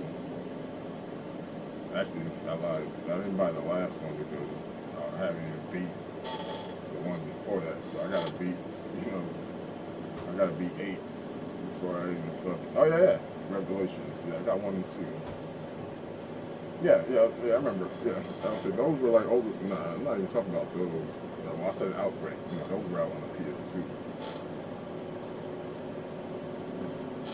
Yeah. No, that shit was dope because those were like the most Resident Evil that had animals that were infected with the zombie, like fucking elephant, like, you know, alligator, like they had crazy shit in that shit. Not that necessarily they need to bring that back, but I don't know where they went with Village with like werewolves and vampire, you know, is that even Resident Evil anymore? Like, you know, yeah.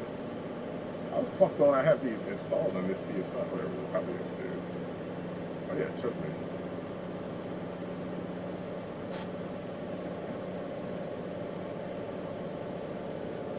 Yeah, it was different and whatever, but I mean, Resident Evil Biohazard was dope as fuck. I just feel like they should have stuck to that more. Well, even Requiem is a good. I've seen plenty of it. Like I said, I'm just not buying it yet. But I gotta beat Village. I don't even think I beat fucking Biohazard, honestly. Resident Evil 7. Remember, I started playing that shit with the VR, and I never finished it because I just, yeah. Trust me, nigga, I got sick and shit. Then the guy by the truck, like I wasn't playing VR. I couldn't. Yeah. Oh no, yeah. I just never wanted to play it any other way than VR, and I just haven't played it, you know.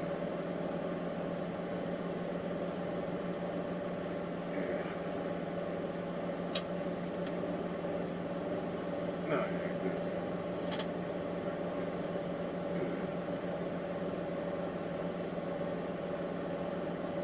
why are you telling me I can download this shit?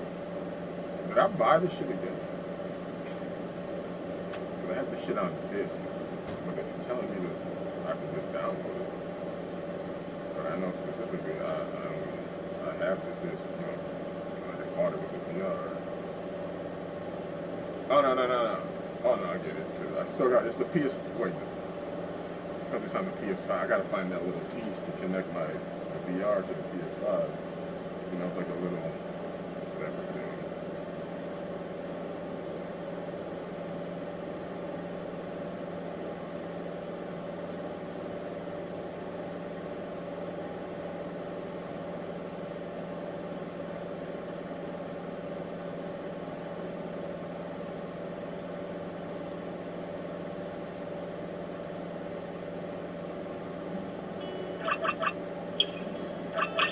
You ain't losing it, you're just losing access to it because you're not connected to the outline. It's not being erased from your fucking library. You could always re-download it, you just can't play it.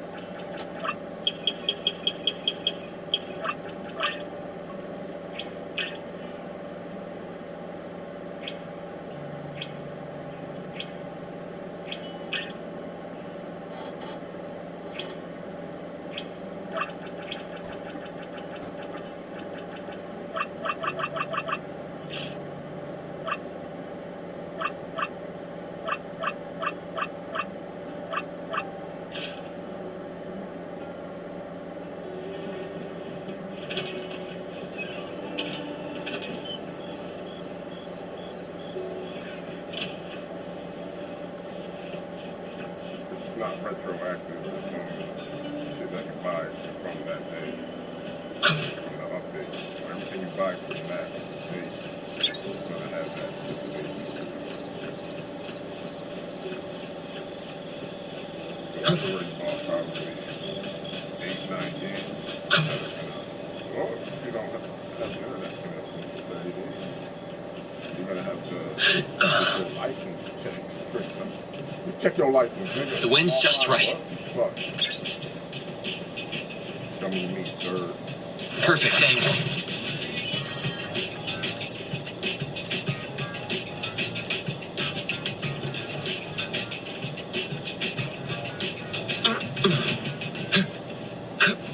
Yeah.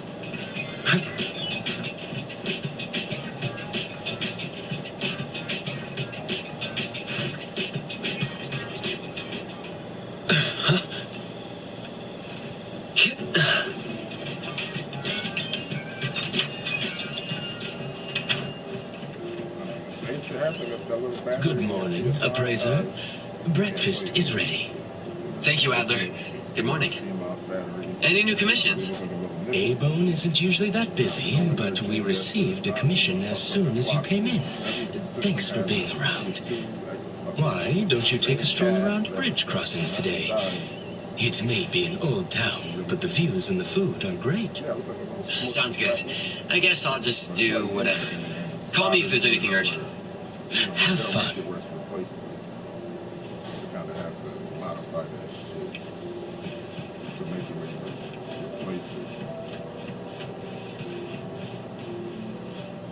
That's every console.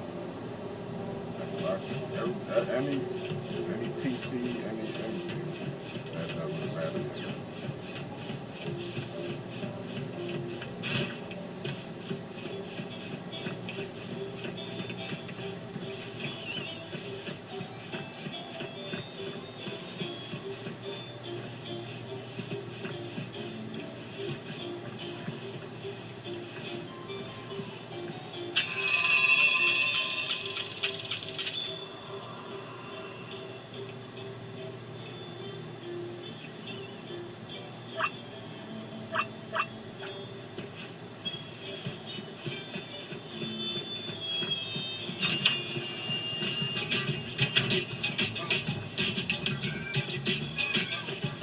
Come on.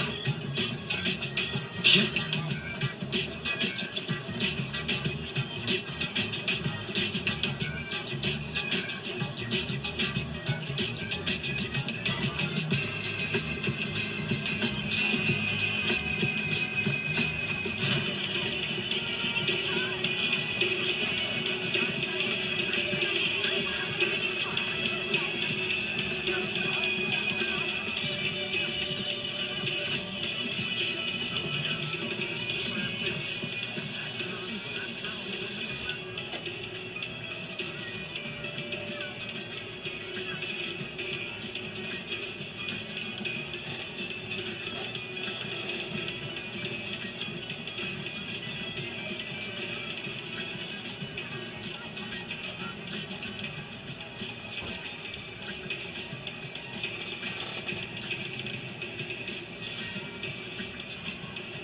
Shit, you think Sony trying to get hacked again like they did in 2011 and was shut down for a month?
The more the merrier.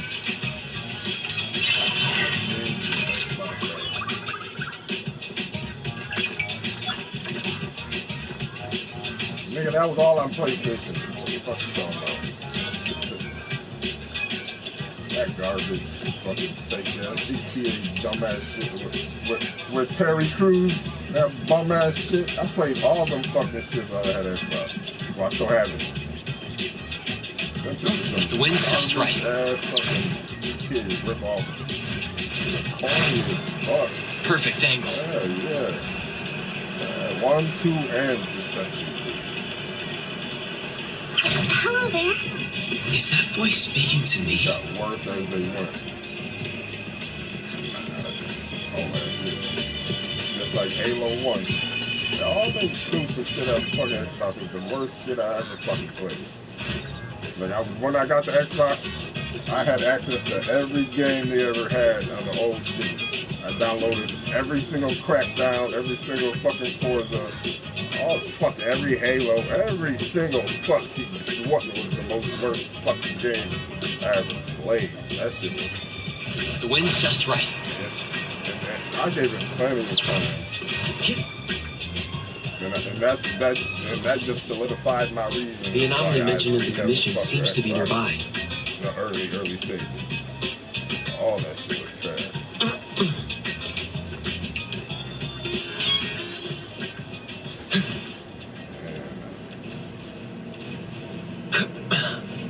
All of the exclusives. Gears of War, Halo, all the controller schemes.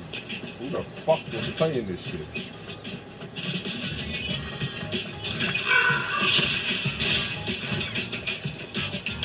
I feel like niggas with those weird nigga with the strong arms from Scary Movie 2.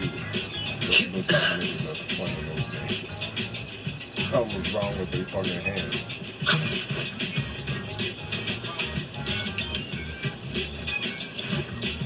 Halo 1 wasn't. Halo wasn't meant to be taken serious. Gears of War 1 wasn't meant to be serious. Exactly. Those shit was all garbage, trash, fucking aiming trash. The controls was, yo, get the fuck out of here. I don't know who. I'm saying only the special. Hello, I'm T. Hi? Hello there. Would you like to apply for a debit card? Sorry, I don't need one. No. I'm not selling anything.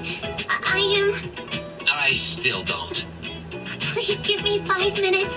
No, 2 minutes. 1 minute. I can explain. May I? Sure. Greetings.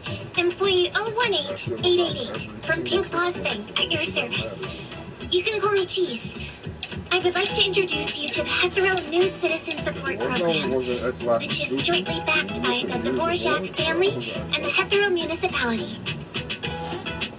This program aims to help new residents, including anomalies, adapt to their new lives and promote Hetero's urban development. All your contributions will be rewarded, and I will also help you solve any difficulties. Do you have any questions?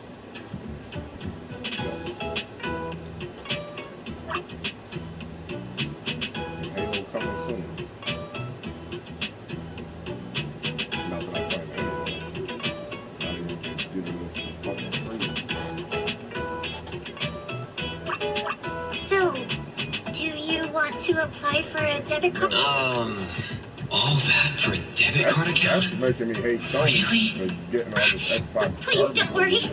I have official certification from the municipality. I don't really need. Play no Xbox games. This is my employee ID. You can verify my identity with the Pink Paws Bank website. And I... All right, fine. I can try helping you with the application. Wait, really? I'll start a new account at Pink Paws. Let's go with the... What program was it again? No problem.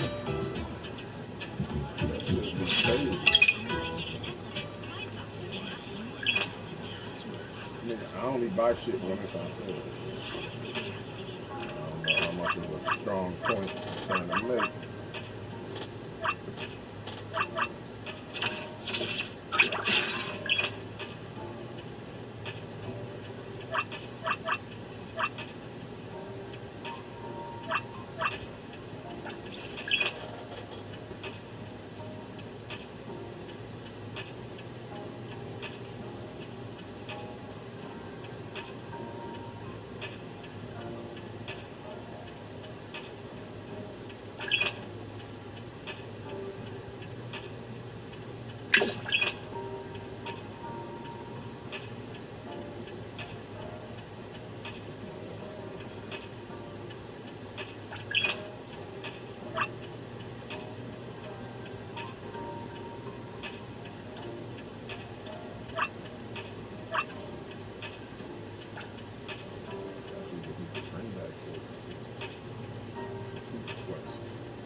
We just don't have to.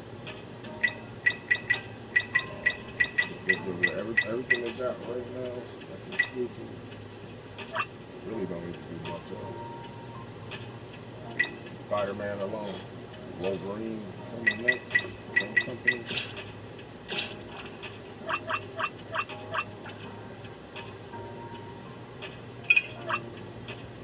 Oh, but that wasn't a PlayStation exclusive.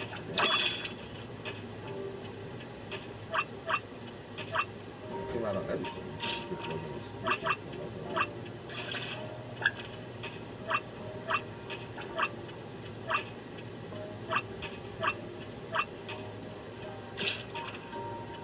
It may have dropped there first, but it wasn't exclusive. Yeah. Like I was saying, Resident Evil 4 dropped on the GameCube first, then PS2 came later.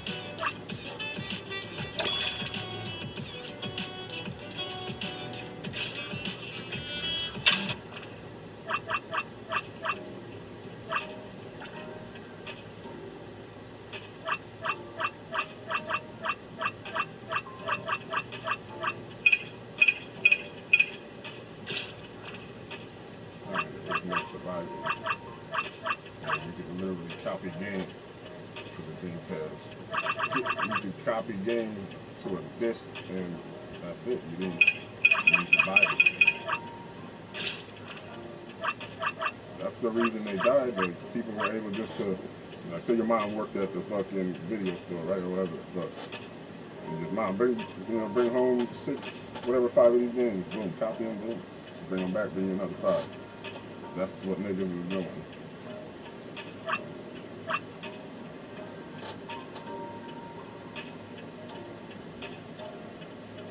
Yeah. You can just make a copy of it and boom, it played on your Dreamcast. You didn't need nothing special. You didn't need nothing special but a computer that wrote DVD and CD. The fuck, torrent, that's when Napster, that's when fucking LimeWire, all that shit was live at that same exact time. I'm just saying, all that shit, Napster, LimeWire, whatever the fuck, all the other things you want to call it. Any torrent, bitfuck, all that shit was when it started. So that's why Dreamcast didn't even stand a chance, because once that shit happened, niggas was just downloading games and you could just burn them to a disc and kill them. That was it. That shit couldn't fucking...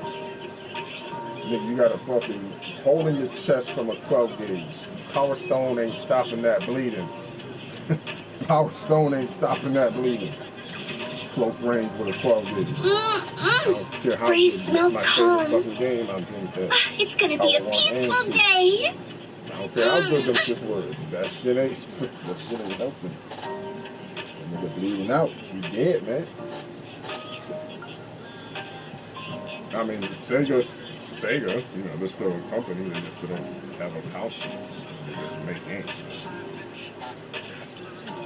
I'm still waiting for them. I feel like, I feel like one day they're gonna drop a banger that's gonna make them so much money that's gonna give them the confidence again to drop a console. Nah. Nah, nothing better than competition. There just needs to be more competition. That's why I can't wait for the fucking Steam machine. Give us something else that's out there.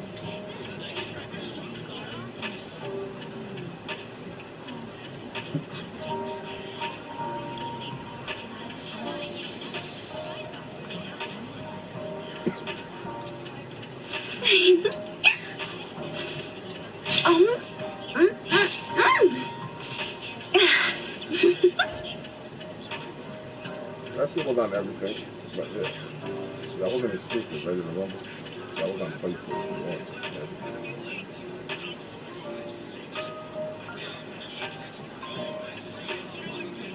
1. Nah, that shit was on Nintendo 64, Ready to Rumble. What you talking about? No, Nintendo 64 was out before the Dreamcast, and we had Ready to Rumble. Breeze smells calm. It's gonna be a peaceful day.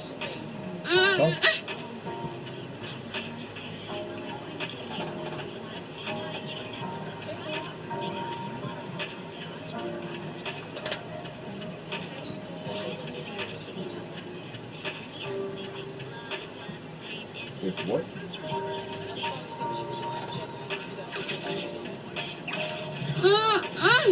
Breeze smells calm. It's gonna be a peaceful day.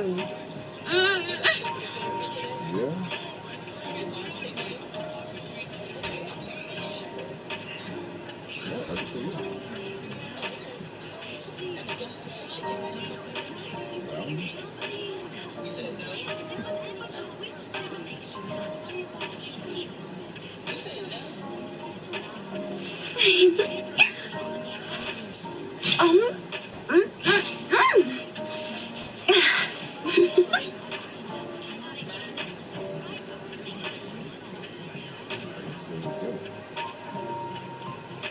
Marvel vs. Capcom 2 was on the Dreamcast. I'm just saying, I want to say for 5-6 years before it even came to the PS2.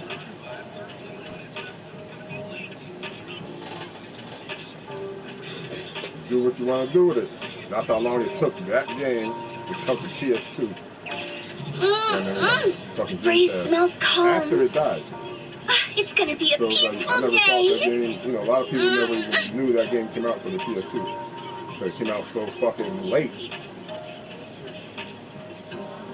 Nah, it was just like, it was such a good game, but like never, for some reason, like, why did it come to the PS2? Like I said, after the Dreamcast died, it's been like this. I remember buying that shit, and I remember trading that shit. It gave me fucking $85 for that shit. That was like an exclusive, it had the purple PS2 disc. They got the clear, regular DVD with one. And the dark purple ones, those are the more expensive ones. Yeah. Oh, no, yeah. I mean, I don't regret it, because then they dropped it, so, like you can buy Marvel vs. Capcom 2 on the fucking PS3. So that it was dropping in price after I traded it in. Or that's why I traded it in. I seen that it was going to come out. So I was like, if that happens, the price starts dropping. Now you could probably get like 45 for it, but then it's that bad for the PS2 game. It's crazy.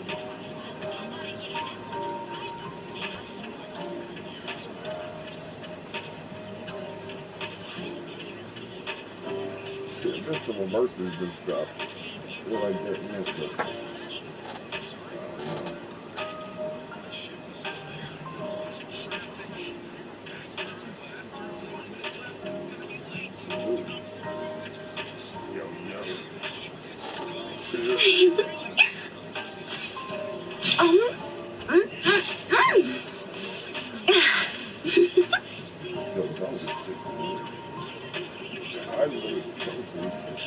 Leave it to me, Mitt. I've been on. Thank you for choosing Pink Paws Bank. Like an anime From now RPG, on, all the fawns you earn pet through will be blessed by Lord Loudon for safety and security. Fawns play a key role in living in this city. Many shops like Cool Express hire temporary workers. These gigs are paid by each task, which are perfect for newcomers to the city. If you want to, you can also set up your own business. Hetero is famous for its coffee beans, has a great economy, and attracts lots of tourists. I can see from your registration that you're currently staying at A-Bone Antique Shop. Their business is relatively stable right now. That said, in an anomaly hunter organization, you could prioritize commissions from the Anomaly Hunter Guild, which usually pays generously. Huh. Relatively stable. Sorry, I didn't mean to peek into your personal information. All good. I'll consider your advice. I'm glad I could help. RPGs are go here, talk to this person. Go here, talk to this person. Bullshit. Once you get past all that shit, then you get to the good shit. Counter system. Yeah, the counter system is go pretty far. You know, obviously just block at the right time, or dodge at the right time. And which one? Because I'm streaming on both. I got 2 streams going. Yeah, I got 2 YouTube streams going right now. Like the live one where you see me, and then the other one is just the game.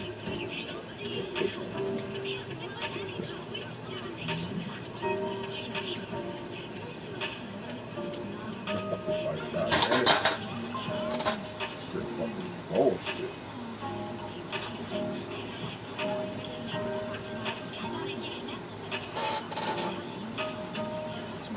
Oh ass. Pussy fucking lighter, yo.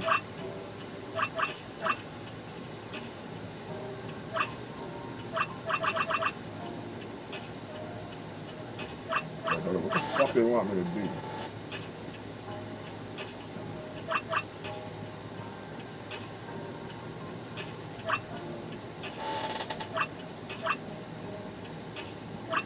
Okay, so I got that.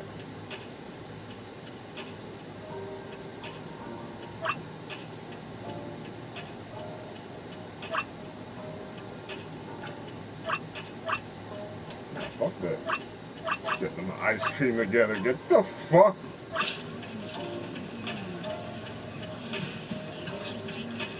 Nah, that bitch looks way too good.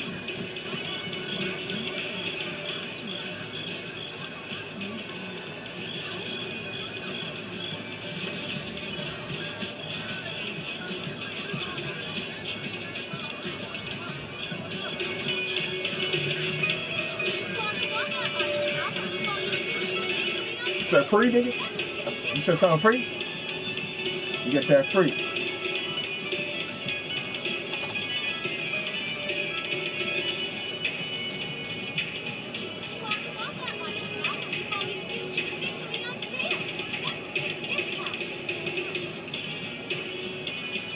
Hell yeah, motherfucker. Man, that bullshit.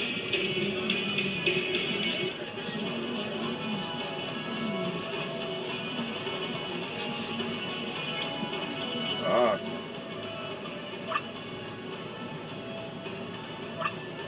Huh? I'm not trying to steal shit. I'll pay for it. Fuck it.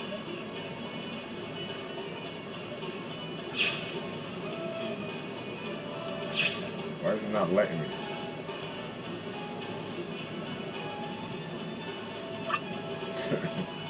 Hey, yo.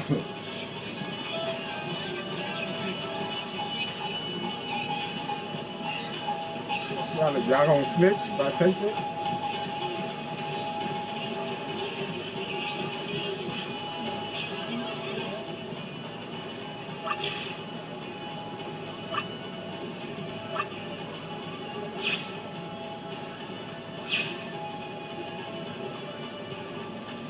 Yeah, that's stupid as fuck. Welcome to DSD, home to the latest and coolest pop toys and Yeah, that, how much? What do these even do? Comfort collection. Let's go outside.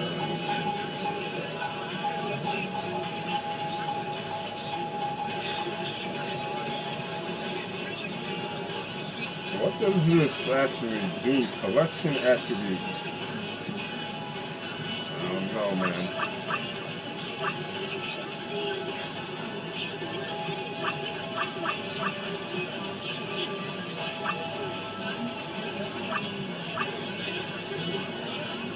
Common currency, blah, blah, blah.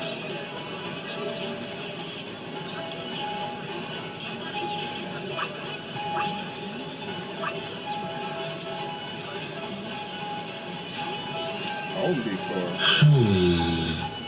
Yeah, right? Got me.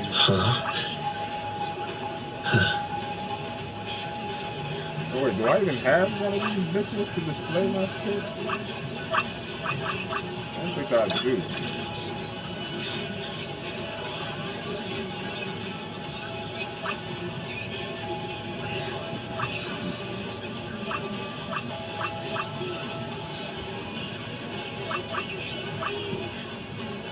I don't like that it don't clear it off.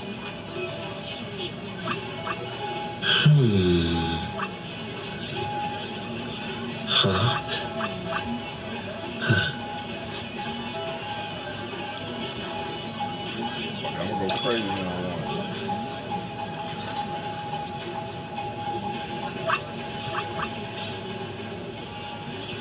Now I'm gonna steal this shit.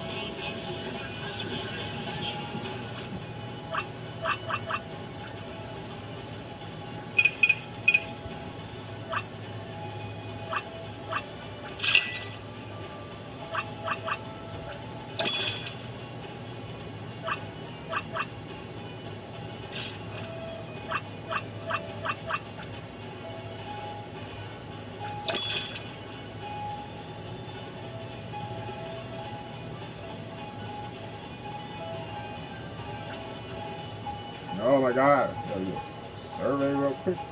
My fault. No.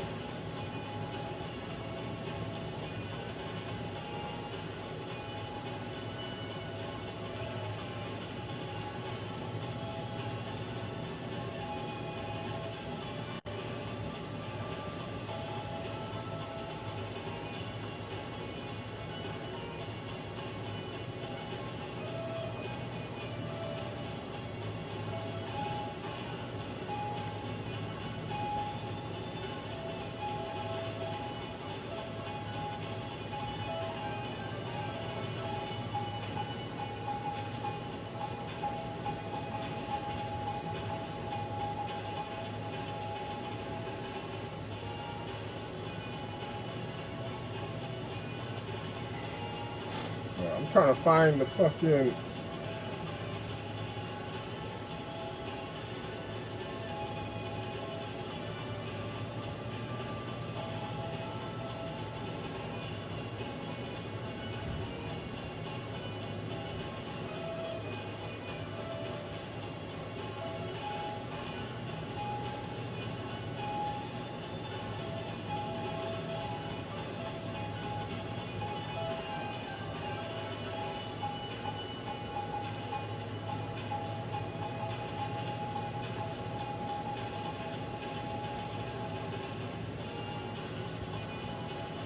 No, I'm not doing this shit right now. Fucking survey, are you serious?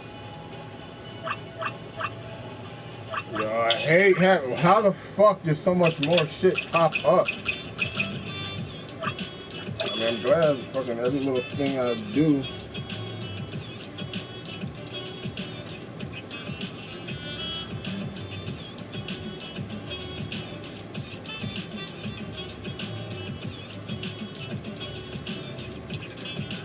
I don't know, YouTube is weird, man. It's not letting me see my other live.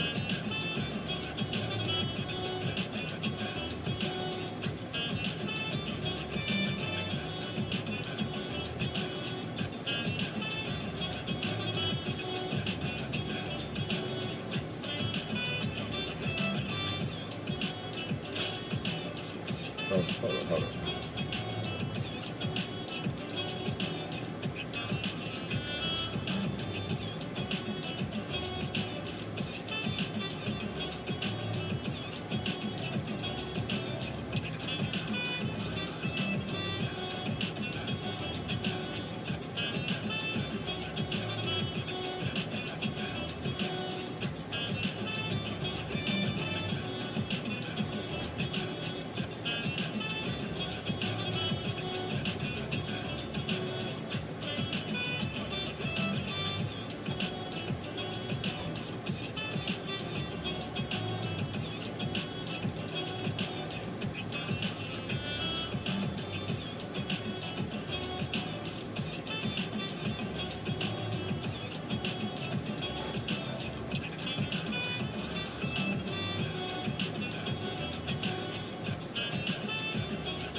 Alright. You know, matter of fact, fuck collecting all this shit.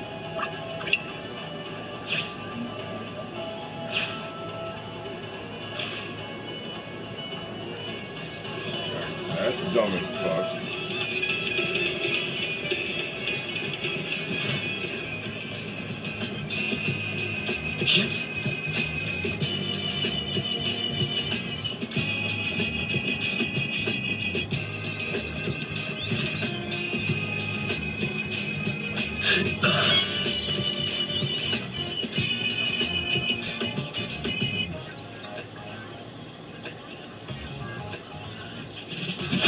Oh, fuck.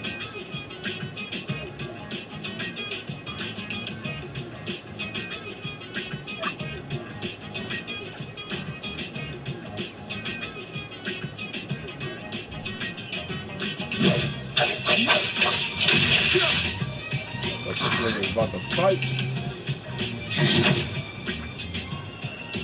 Wow, we good right now.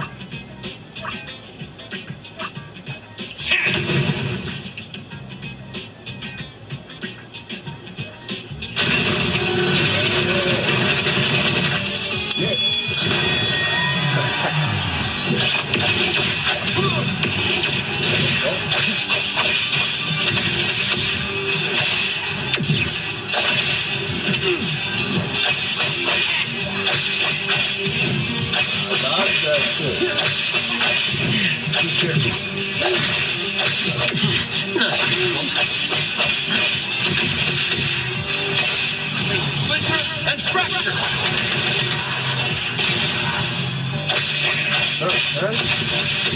Turn it! Here comes the whirlwind!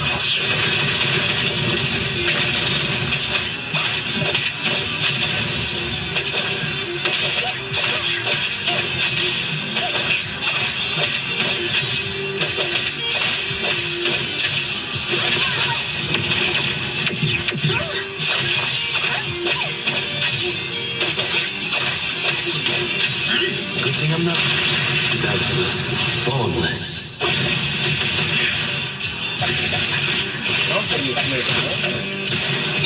Be careful.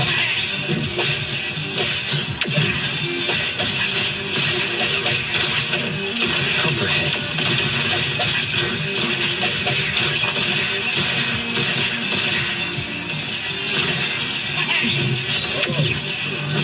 Need something to eat.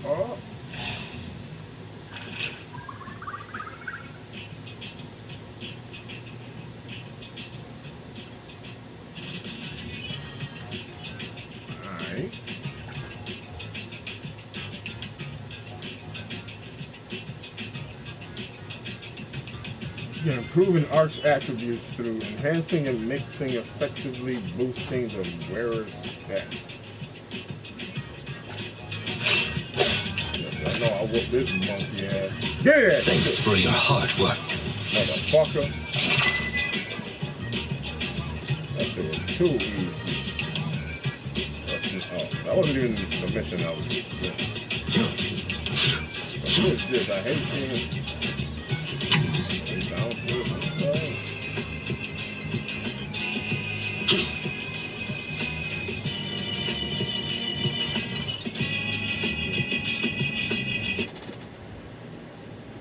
Espers. Here.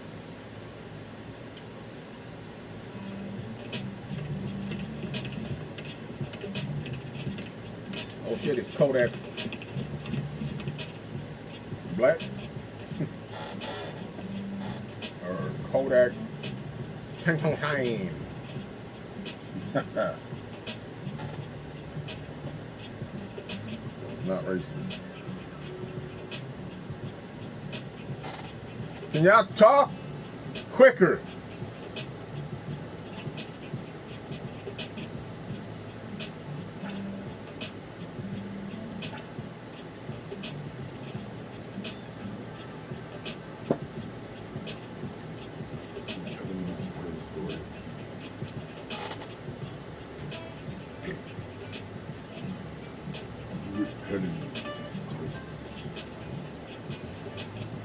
Skip! It's my fault, young Mike. Come on. Ooh, did I get rookie photographer request accepted? Oh, shit.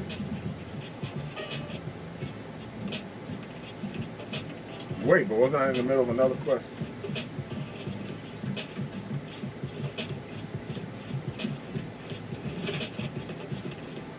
Peace out, my nigga. Huh? Yeah, they broke that shit, yo.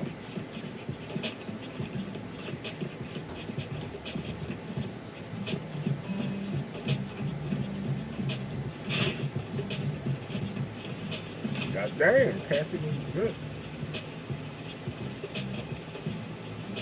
Yep, they made you right.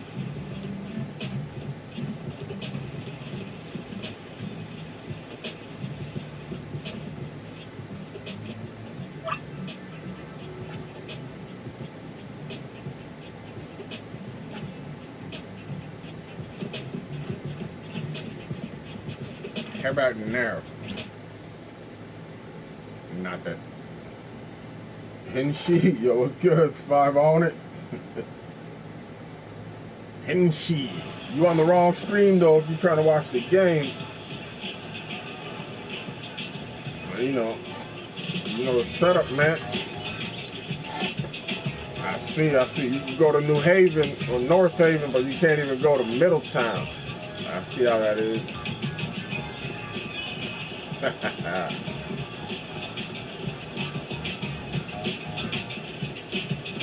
So many different icons. I fucking hate it because it makes me want to go. Yes, sir, I gotta roll up. I already lit up. What the fuck is this? Hold up. Oh.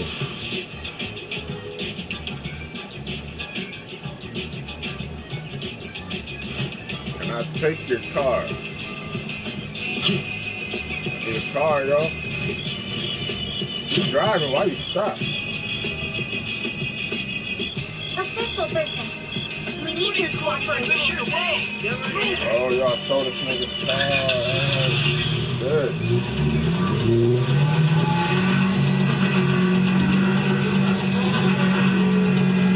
What the hell?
Very convenient way to travel.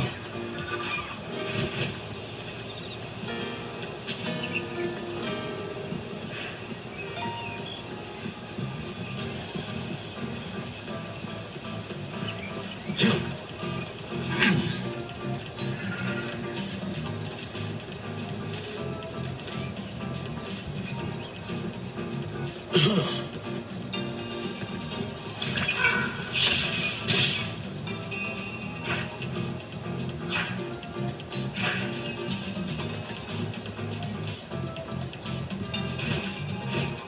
the wind picking up?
Nah, yeah, right. The color do feel like some cyberpunk shit.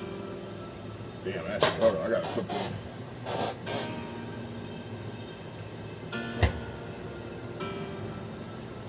Clothes in the laundry like the laundry.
So they want me to level up and see character. Everything we need for the trip is ready.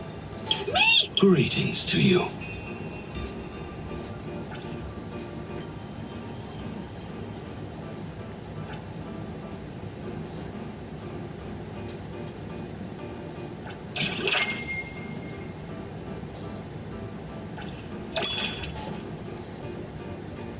Should I have leveled him up? I don't know, but I did. What should we do today?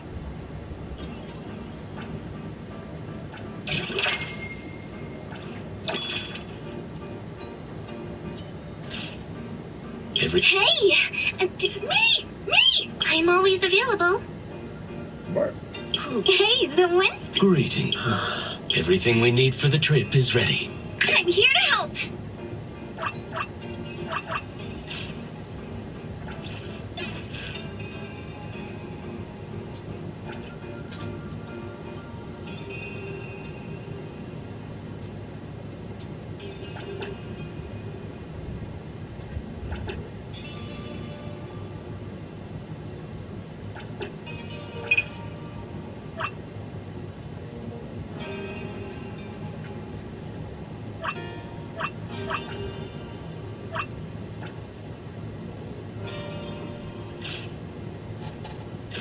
I don't know, but I can't put shit,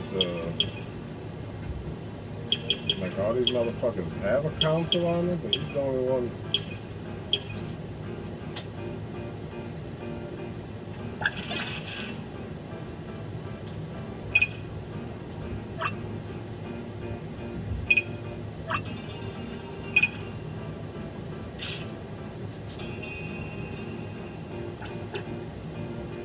I don't have any more, so yeah.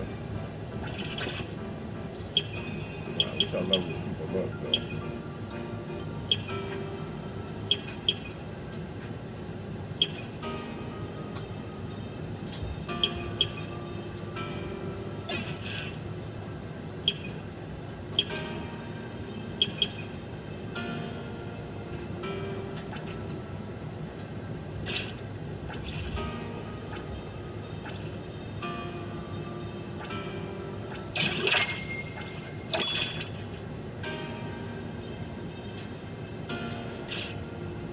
Another new day.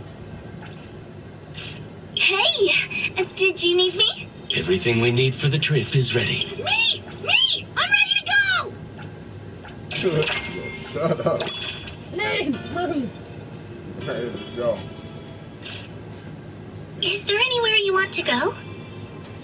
Just shut your ass up there. I'm just leveling everybody up. I think we're good.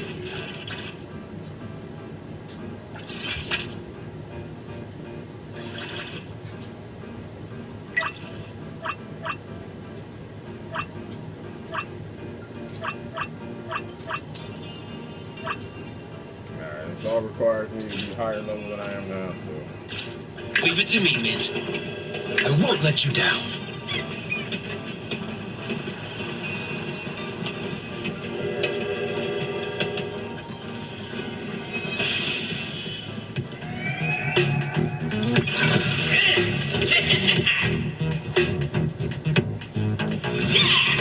Hey, yo, what up, B?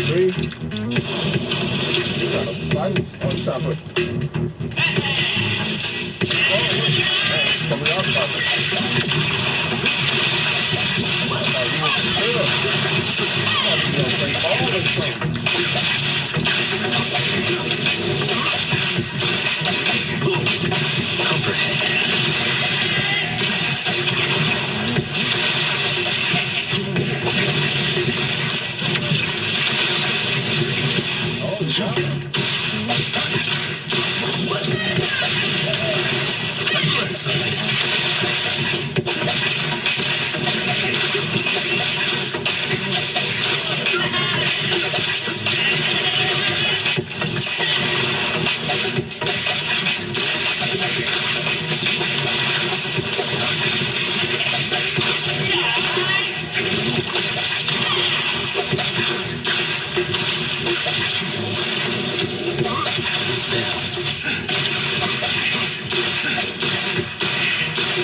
Leg fracture!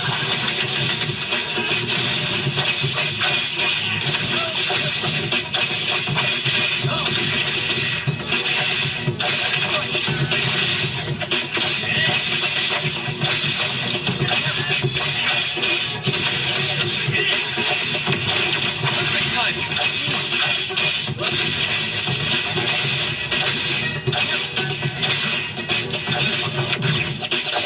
Mission complete. All set. Nah, that was crazy. Visuals were dope.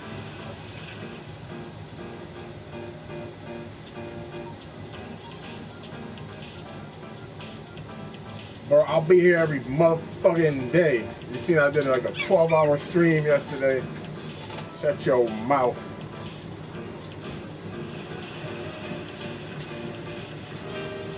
You're here all day, every day. Reach City Tycoon level 2. Level up, motherfucker. Garage unlocked, races unlocked. There we go. But I have cars and shit.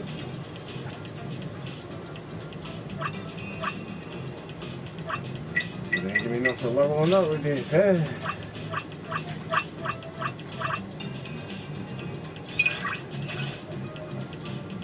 Nah, this is what I got. Where can I buy more shit, yo? Cause this is crazy right here.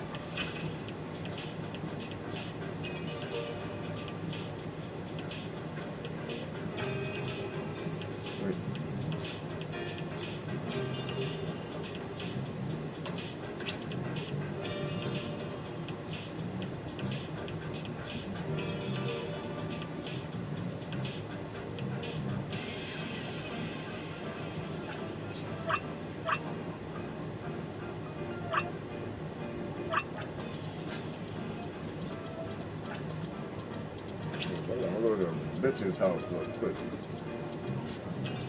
We got races now online. Yeah, I like that.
stop getting distracted.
Hello.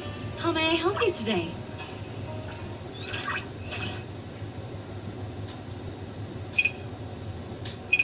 Mac?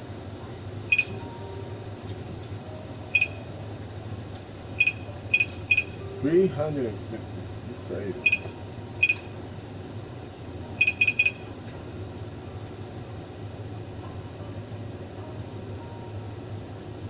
I technically already own this piece of shit. I just took one from somebody. I'm out of here.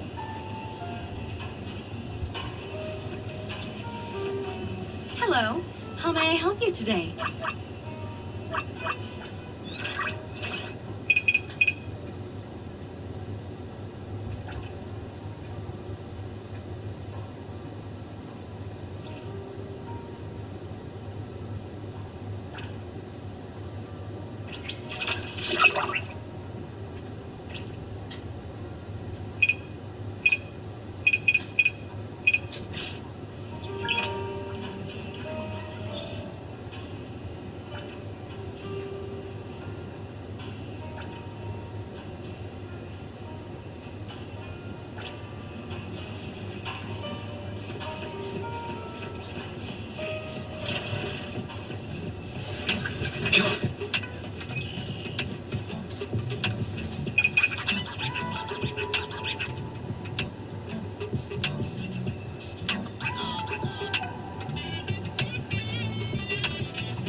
Perfect angle.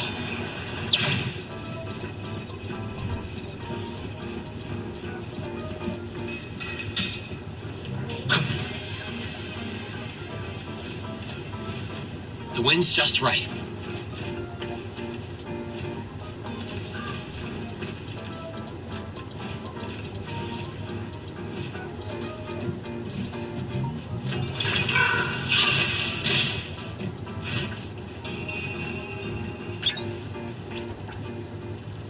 What? happened, yo? Perfect angle.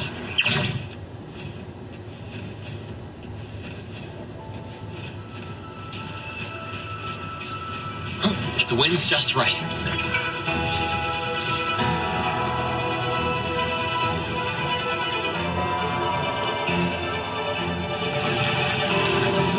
Perfect angle.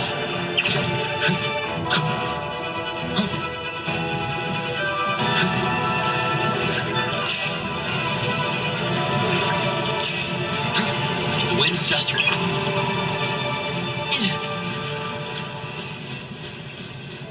Perfect angle.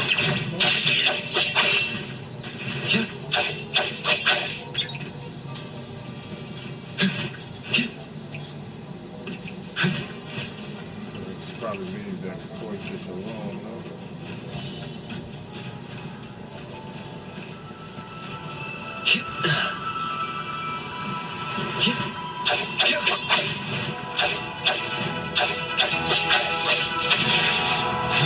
The wind's just right.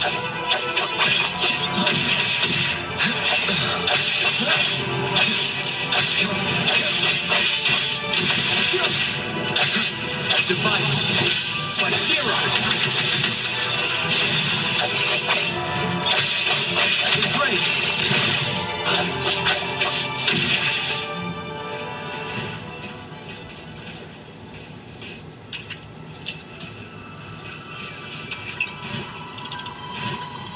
I don't have to report to the security office, do I?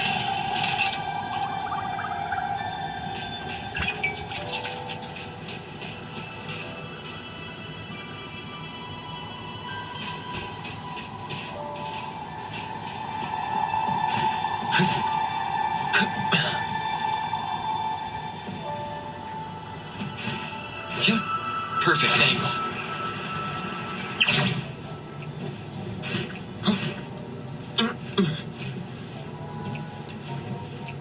Yeah.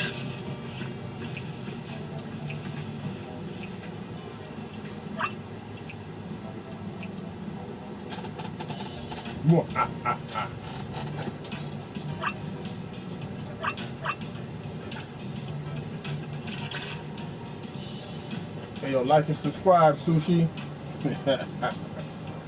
You punk bitch. Look. The laundry's still there. But little do you know, it's actually clean laundry that's just been in the basket because it's fucking clean. And since I'm so poor and broke, I got no place to put my clothes because my closet is full of clothes. Explain that. Well, I only got one fucking car, bitches. Oh, that one start a little race real quick. Let's go. But yeah, nah. You know, nigga got physical therapy today, so we'll be out in a little while. Got about another hour. Oh, y'all want to race? How many people just head up? Pump shit, let's go. What is the ball back?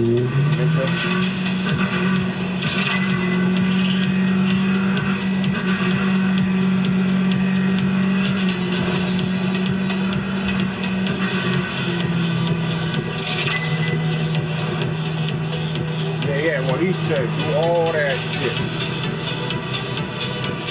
Do all of it. Share it with your mama and shit.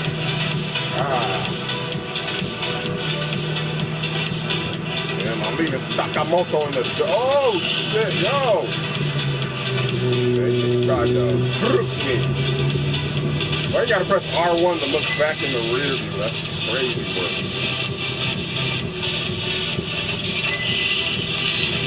Damn, yo, get that shit out of my fucking...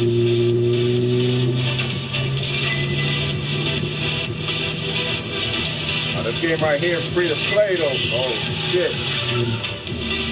Talking in chat and shit. Bugging up. But that nigga so far back, it don't even matter. I'm finished. punk bitch. Oh, that was a little baby race. That was a little baby race, you know what I'm saying? Restart. I'll go to the next one. Oh, wait. Oh, alright. Oh, I got a little... Got a present waiting for me? What?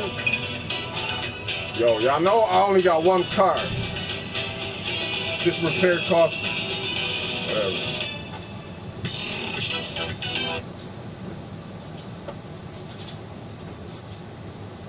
Do that thing. Do that thing.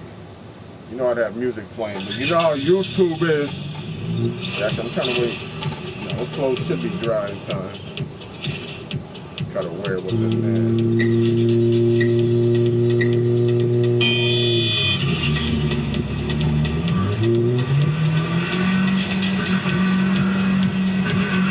Oh, we got 3 months. I'll leave y'all all in the dust.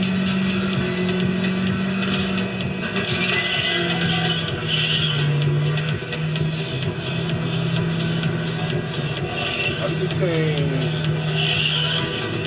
comfort mode? What is that?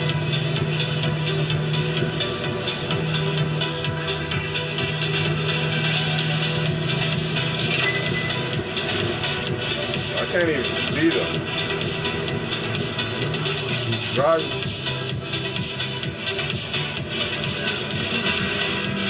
That's on in the sport mode, right? Comfort mode. Yeah.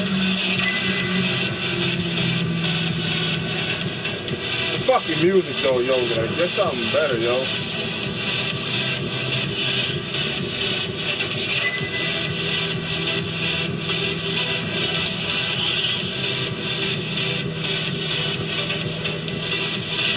Fuck, gotta be paying attention to the fucking music.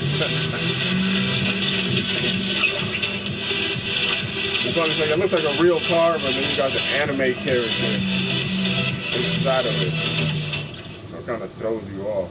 Damn, 2 of 6? How many I gotta do? No, I should have repaired it. Fuck, whatever. Damn. Yeah, now this came neverness to everness. That's what the game is called. I don't know, buy it. It's free. I just unlocked the racing portion of it. That's what I'm doing. So with every race, you just add more and more people that I whoop their ass.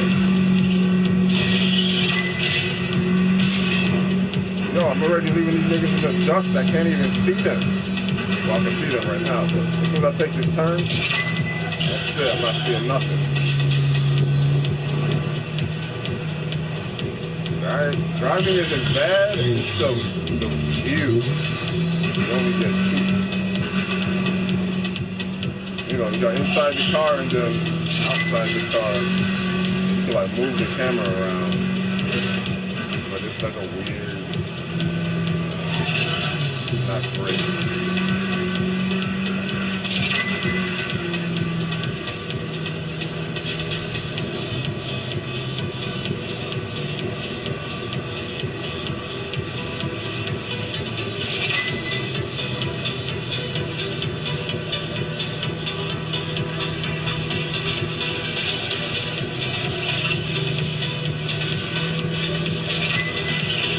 Yo, get that shit off my fucking screen! You're fucking with me, yo.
happened?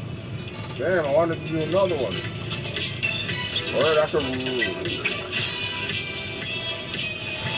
I don't know about Invincible versus... No.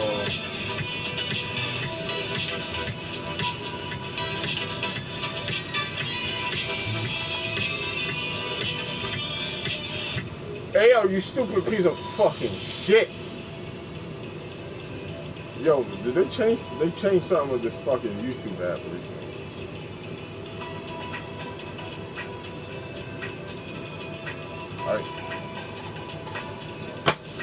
Are you fucking insane right now?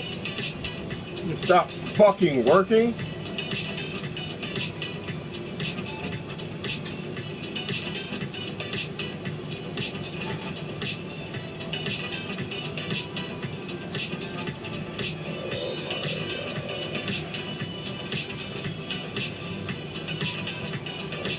Show nothing the fuck like that, dude. They're a fucking waste of time.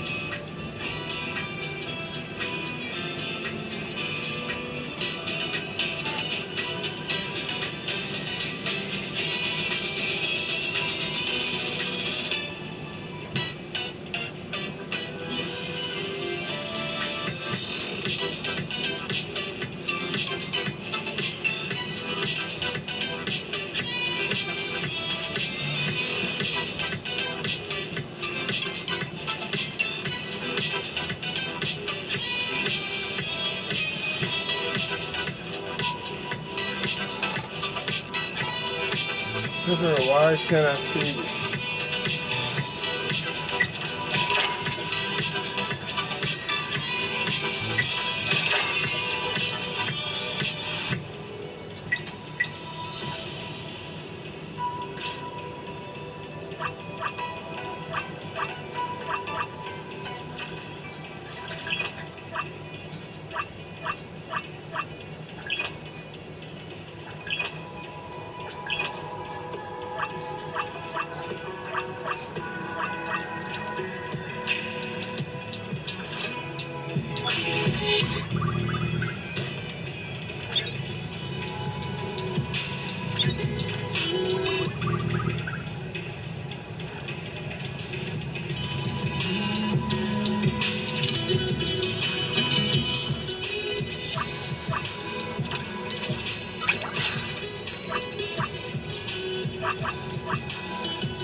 Oh, yo, stop with this shit.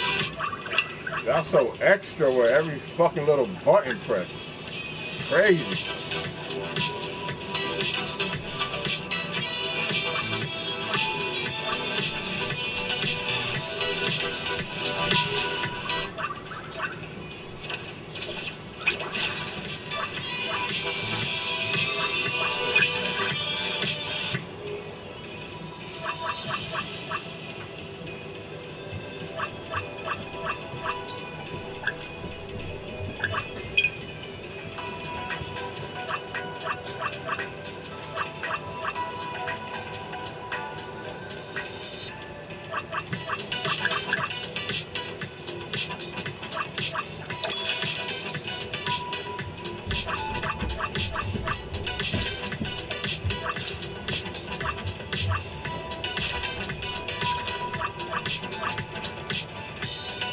Oh, you can go fishing too? Nah, yo.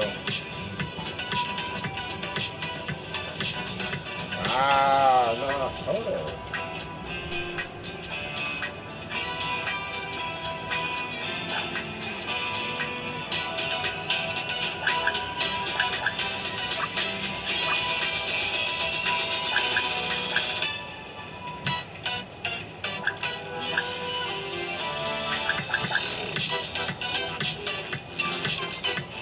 Hey, you got a lot going on in this motherfucking game, I'm telling you.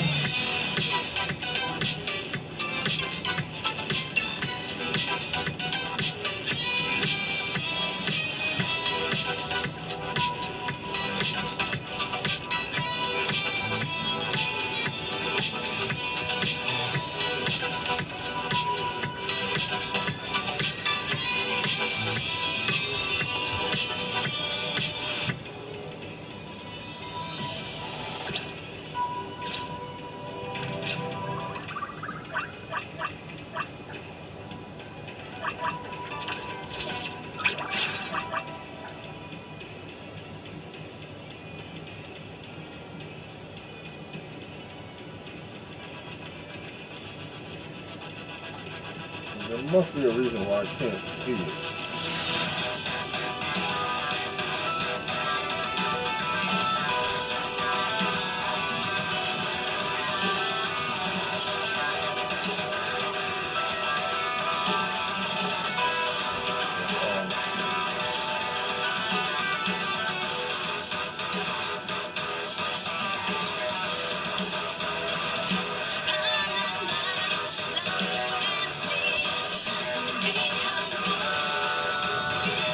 What the fuck? First they put RoboCop in Warzone. You gotta be shitting me.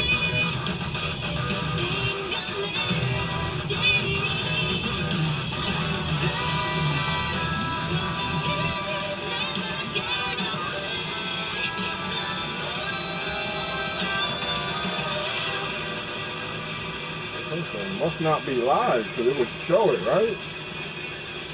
This is such fucking horse shit, yo.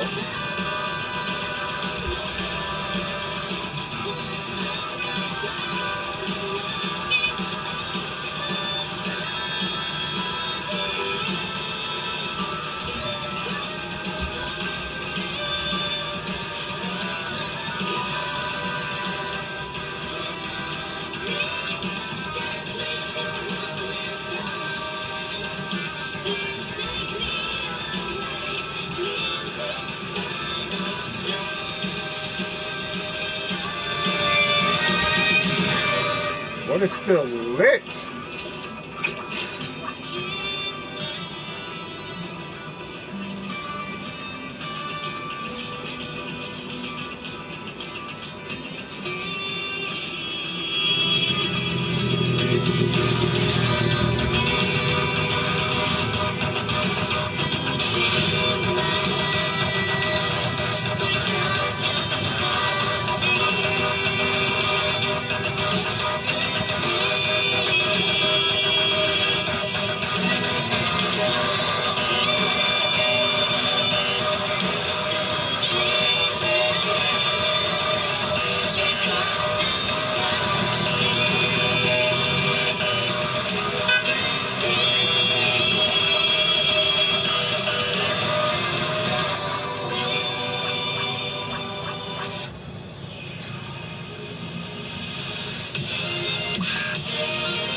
Alright, I think the game screen is up now.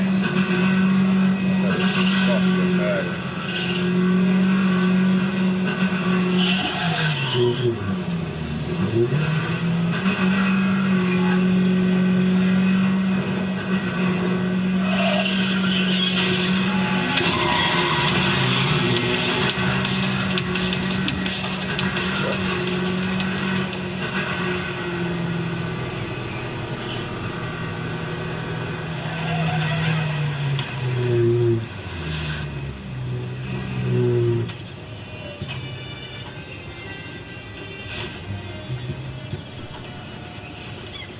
Perfect angle.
I'm here, Coco. Coco.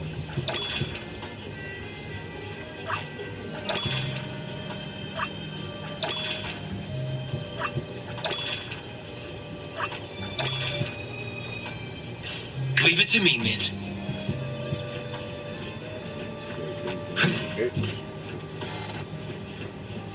Purchase? Why the fuck you asking me to purchase a title? Shit, 5,000.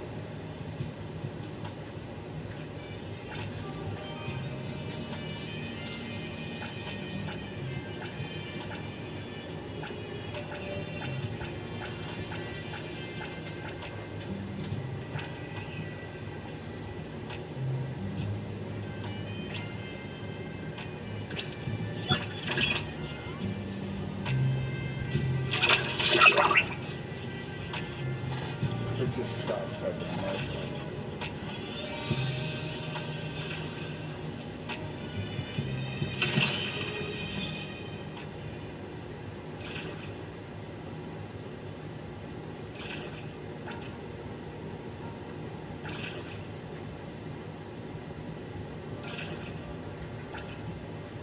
There's really a lot going on here. Shit.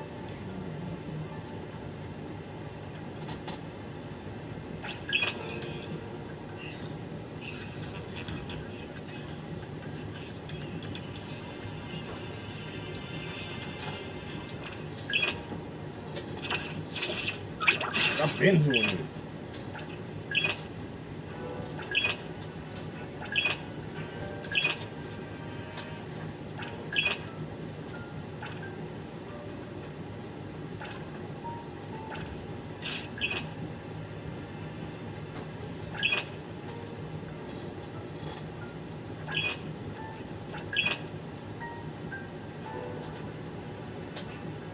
I'm here, Coco. Good thing I'm not late.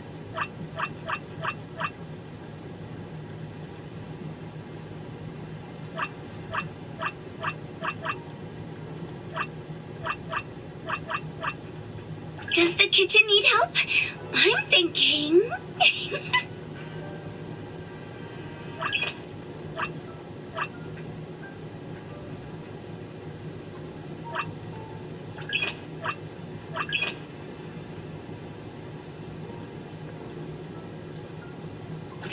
Hey!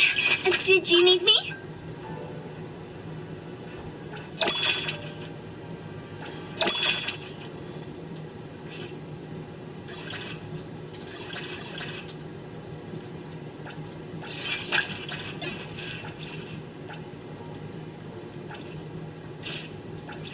Hey, the wind... Everything?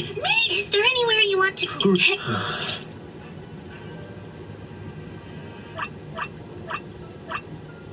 Does the kitchen need help? I'm thinking...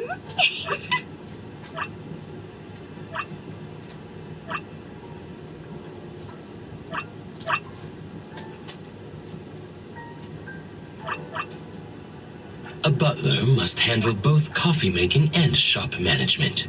No need to worry. Greetings to you.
Hey, the wind's picking up.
Stand in that shit.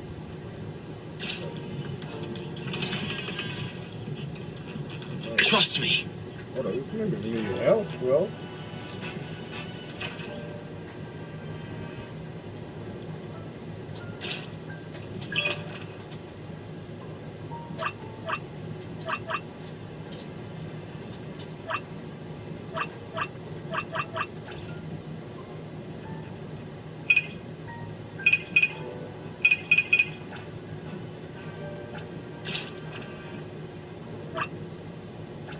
Another new day.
Perfect angle.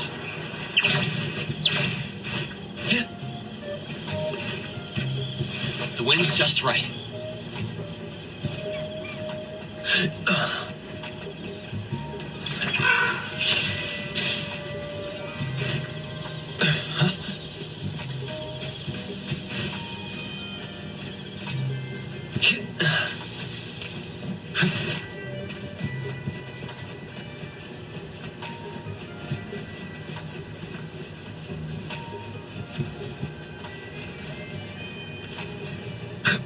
Perfect angle.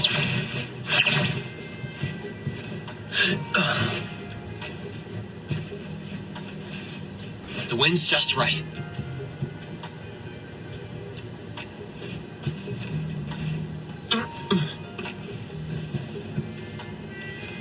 Perfect angle.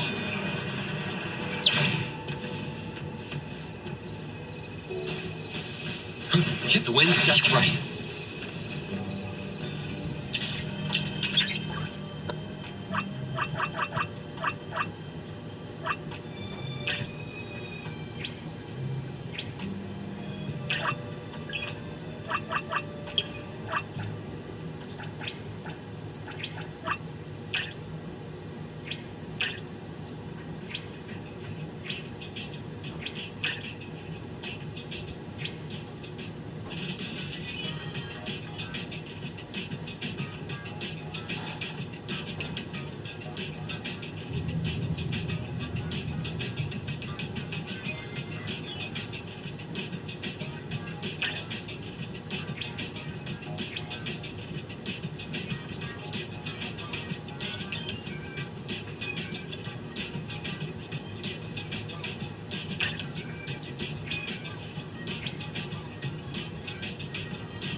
Yo, goddamn!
Fuck, this is crazy.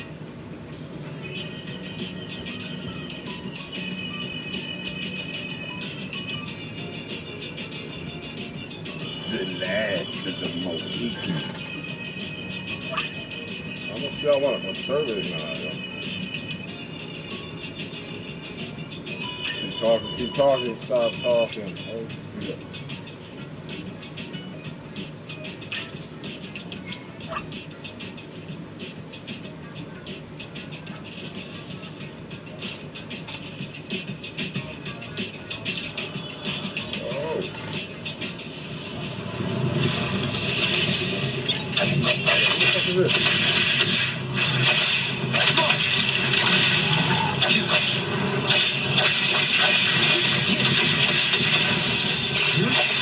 Perfect angle.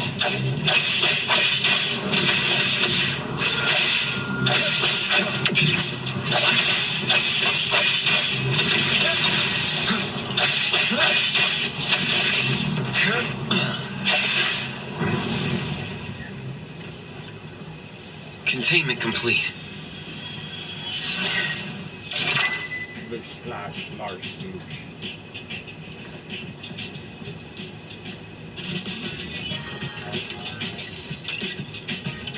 A pleasant surprise.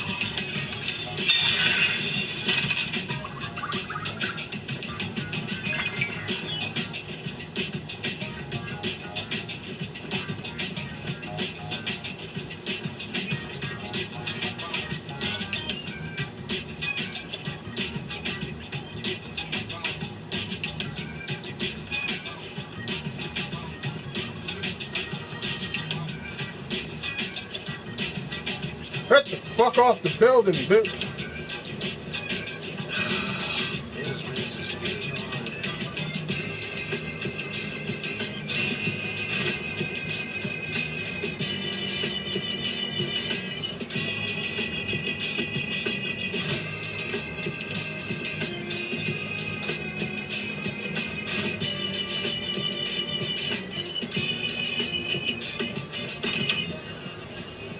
Tagedo. Fuck you. What's the matter, Tagedo? What's the matter, Tagedo? Gem commission?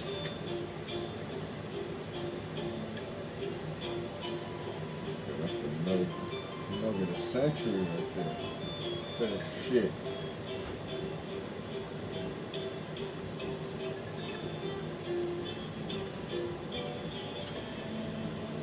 I feel like there might be enough, but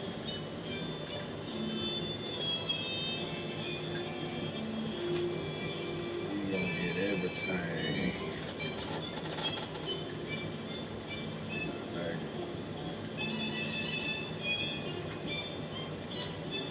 We shall see.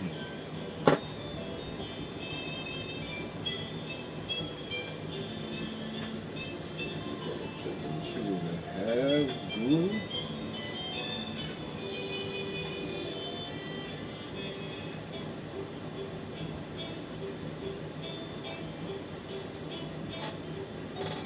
I mean, by looking at it,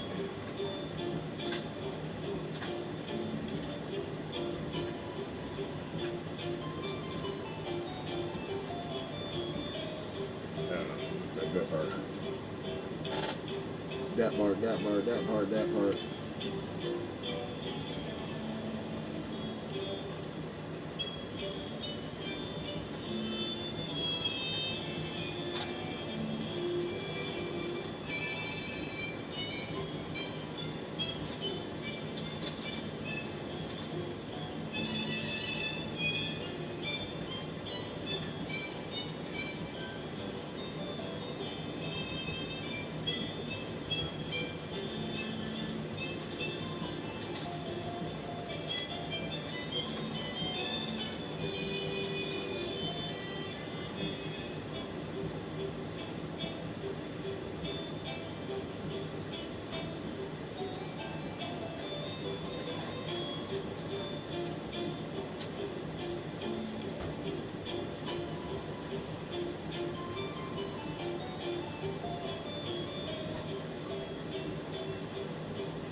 Don't try this at home, kids.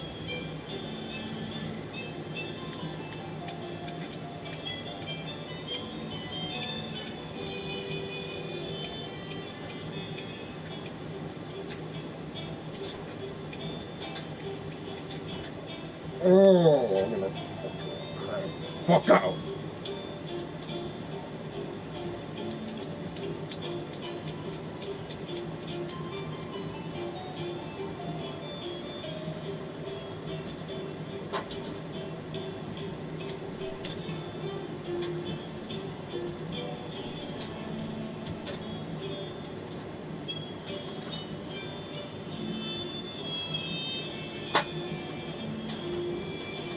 What sense does that make? It can't even light with its own spark. I gotta use another spark from another fucking lighter to light this shit. But I'm sure you see it's got plenty of spark.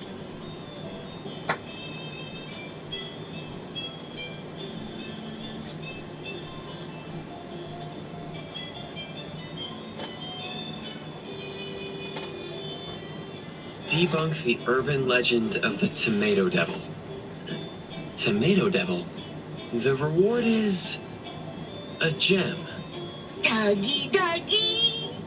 Tagido seems really excited. Is he running low on pocket money again? All right, I'll come with you then. Doggy. You know where this Tomato Devil is? Doggy, dog. Good day, appraiser. Tagido seems quite cheerful. Did something good happen? Tagido took a commission to deal with a Tomato Devil. We'll get a gem as a reward when it's done. We're about to head out and take care of it. Doggy! Tagido's always had a thing for shiny things. No wonder he's so excited about this commission. I've heard things about this Tomato Devil myself lately. Word is that several Tomato 100 vending machines around bridge crossings and Illusion Town have been repeatedly damaged by an unknown anomaly. Multiple units are already out of order. Witnesses reported seeing strange lights and hearing low, eerie sounds during these incidents. That's how the rumors of the Tomato Devil started. The Tomato Devil is still active out there. In my humble opinion, there might be some clues near those vending machines. I see. Thank you, Adler. Tagido and I will go check it out right away. Good luck, and be careful out there. Doggy! Man, you know.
Huh?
Thought the washing machine was going this whole fucking time and it wasn't.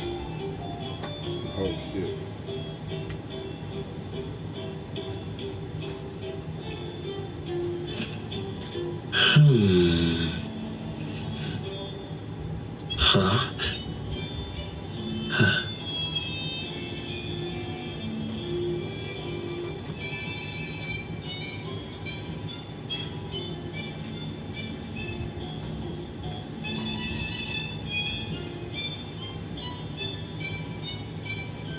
It's about 2:09 in this bitch.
Huh?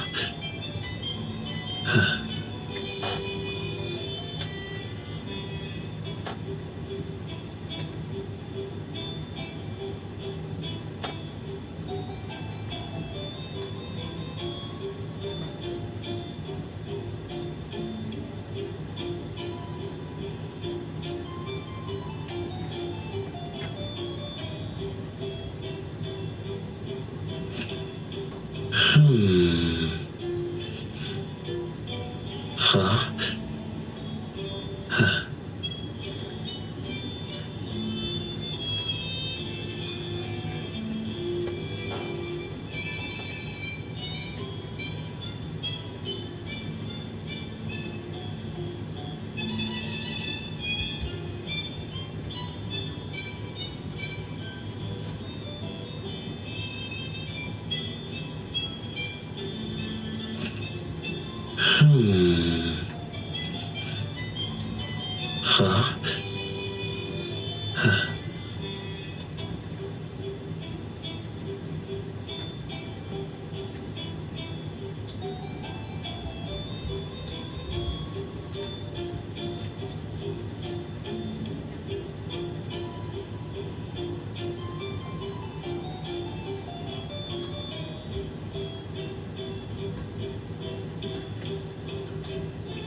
Huh? Huh?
Huh?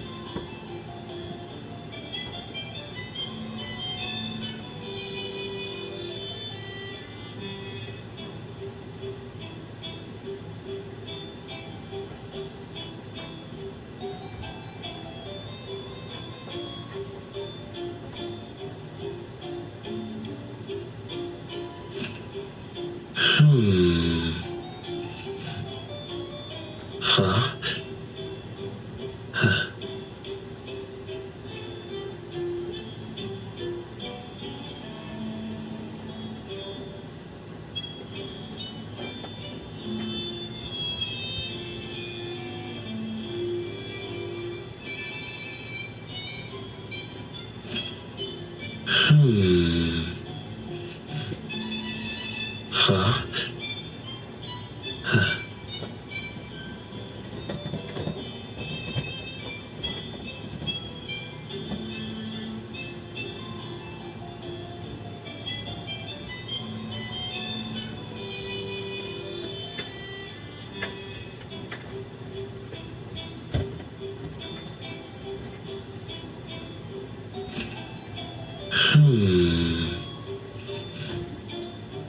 Huh?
Huh? Huh?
Huh?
Huh? Huh. Huh?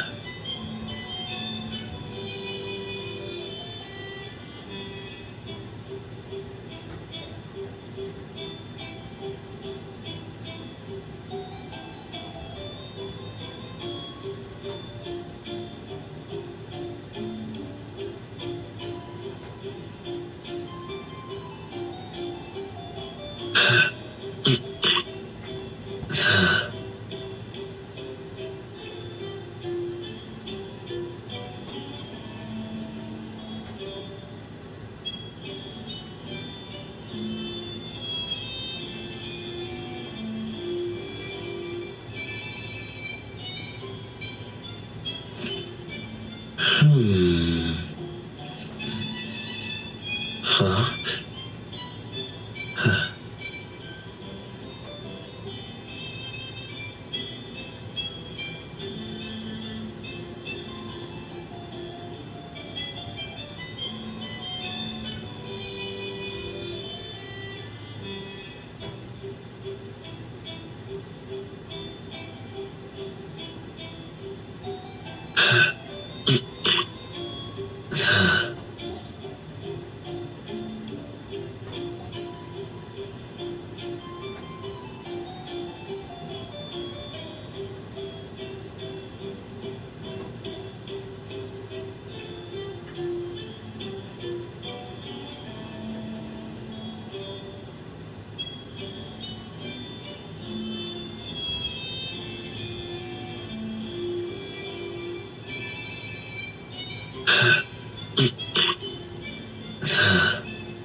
Huh?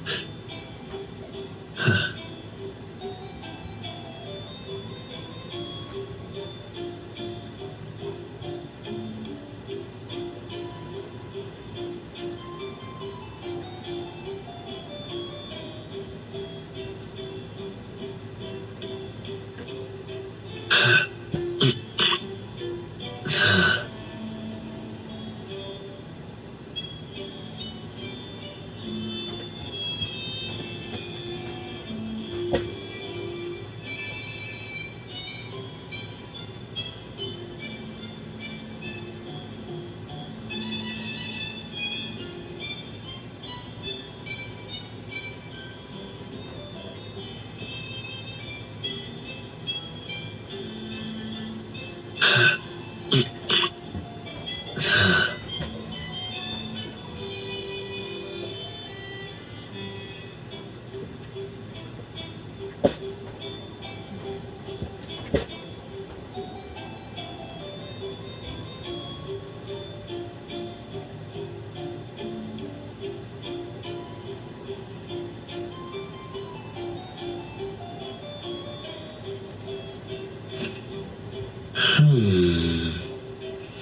Alright, y'all, I'm out. Fuck this shit.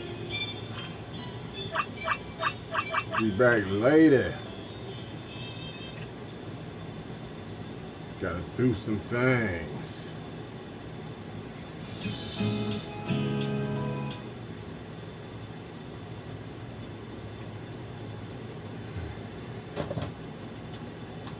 Go for y'all. Look at peace, the faggot.